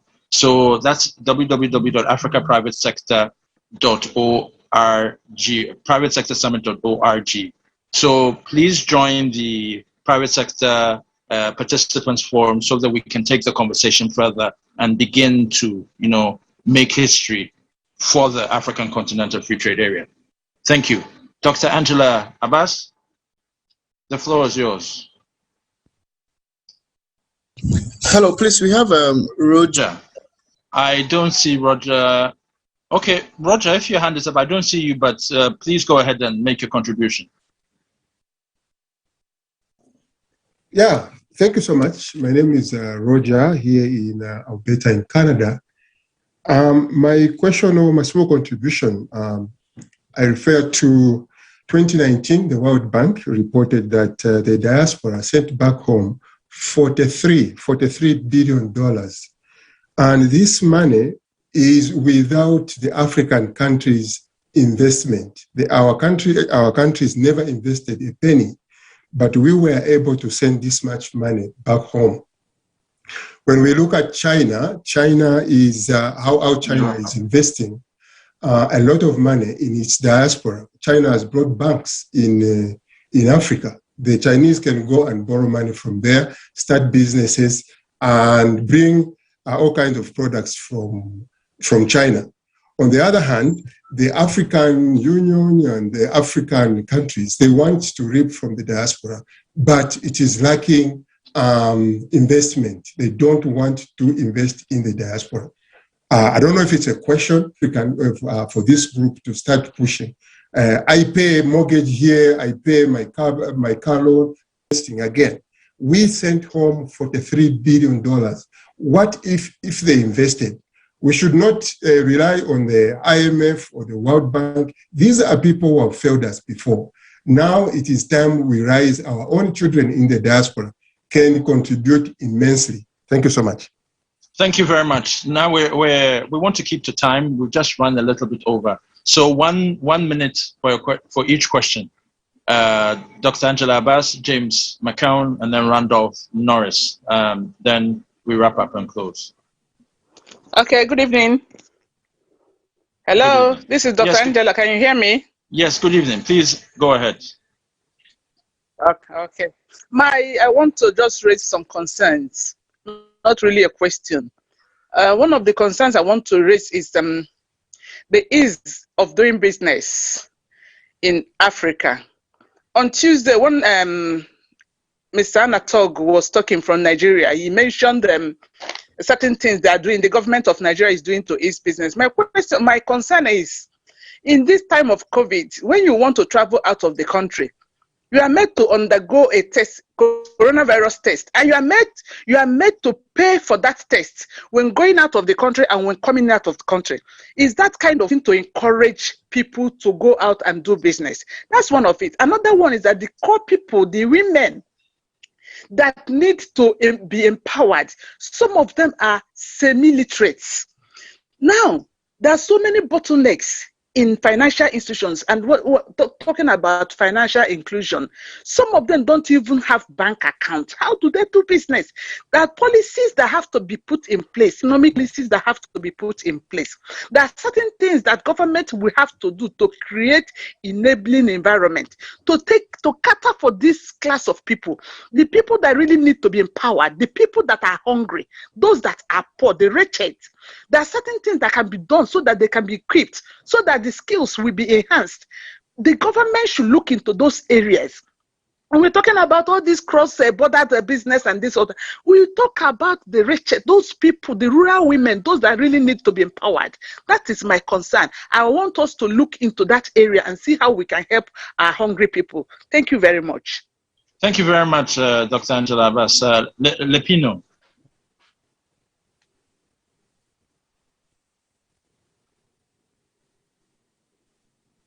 Lepino, the floor is yours. Okay, if we're having difficulty, James McCown. All right, thank you very much for the opportunity. I think this session has been very inspiring. Some of the presentations have been, very, very impressive. My issue is, we keep talking about what we must do. Africa must innovate, universities must train students for the job market. How do we make the youth more responsible and more responsive to new ideas? We have talked so much about the how. We know all the questions, all the questions that are being asked. We already know them. We already know the problems. So I think that there's no need rehashing these problems. I am interested, some of the speakers did very well by touching on the specifics, exactly what they are doing, And I think that's where the focus should be. What are people doing and how are they doing it? How are they impacting? These are the areas we need to focus more than the long speeches and rehashing all the stuff we already know. We know that this COVID pandemic has created a huge spark for innovation in Africa. There were many products that we never imagined we could produce ourselves, but we are doing them now. Going forward, how do we sustain these innovations? How do we add value to these innovations? And are people already doing it? And how are they doing it? How can we replicate these things in other African countries? How do we, for example, maybe Ghana is producing nose mask. One country is producing disinfectant. How do we do the trade? How do we do the exchanges? These are the practical things I think we need to focus on. We have talked too much and we have become a continent of talkatives. It's about time we stop talking and start doing. And I think that should be the focus going forward. And thank you very much, and to all the speakers and to also the conveners of this wonderful platform. Thank you. And I think on this note, I regrettably have to end here, but have no fear that you can leave your comments and your questions in the chat space as well as the forum. Please, I'm sending the link to join the forum, the participants forum right now, so that you can ask your question there. We will do follow-ups on that for sure and get back to you. But thank you very much. It's been a day. It's been a very exciting day. 3 very interesting sessions. We spoke to the issue of women, youth, SMEs. We spoke to innovation. We spoke to entrepreneurship. And a lot of very interesting things were unpacked all around how we need to make after work. But I think at the end of the day, the biggest thing that we need to take away from here, whether it's day 1 or day 4 or day 5, is that the Africa Private Sector Summit, is a new conversation on not just doing business, but on how to make the African Continental Free Trade Area equitable. The AfCFTA Secretariat cannot do all the work on their own. They are only facilitating member states and the way that they are supposed to work. So it is for non-actors, non-governmental actors like ourselves, like this summit, to support them in offering ideas, like a kind of think tank, so that they can also do their work a lot better. The role of academia is to ensure that all the knowledge, all the conversations that have come from academia has not gone to waste. Because at the end of the day, whether you're in private sector or you're public sector, it is a teacher that taught you. It is the teacher who may not be rich right now that taught you, the big man who is a private sector guru somewhere. It was an English teacher or mathematics teacher. Academia continues to be a very, very important sector that we must not forget. And if we are to create the enabling environment that we are so seeking to have around AfCFTA, and so one of the biggest outcomes of this summit is to ensure not only just the model law that we're seeking to get and have universities have a competition, but also a curriculum on regional economic communities, on the African Continental Free Trade Area, and so on, areas around Africa's integration, in which academia will be central, but also the private sector, which is a sector that has had many challenges because of need to have them also on board. So the tripartite conversation, the new conversation, is a tripartite one: private sector, academia, and public sector. And that is what the Africa Private Sector Summit speaks to. So thank you very, very much to all of you for taking time out of your busy schedules to stay the whole course of the 3 hours, to be with us, ask questions, and so on and so forth, and make your presentations. Tomorrow is the final day. There will be a signing between the Association of African Universities and the Pan-African Chamber of Commerce and Industry, an important MOU that will take the relationship further. So we hope that you'll be able to join us for that as we round up the whole summit and then get back to you on series 2. So thank you once again, and we hope that you all have a great day wherever you are, and have a good evening as well. We hope to see you tomorrow, day 5, #APSS, #righting biz wrongs. My name is Ike Benson Moro. Have a great day, good evening, and goodbye.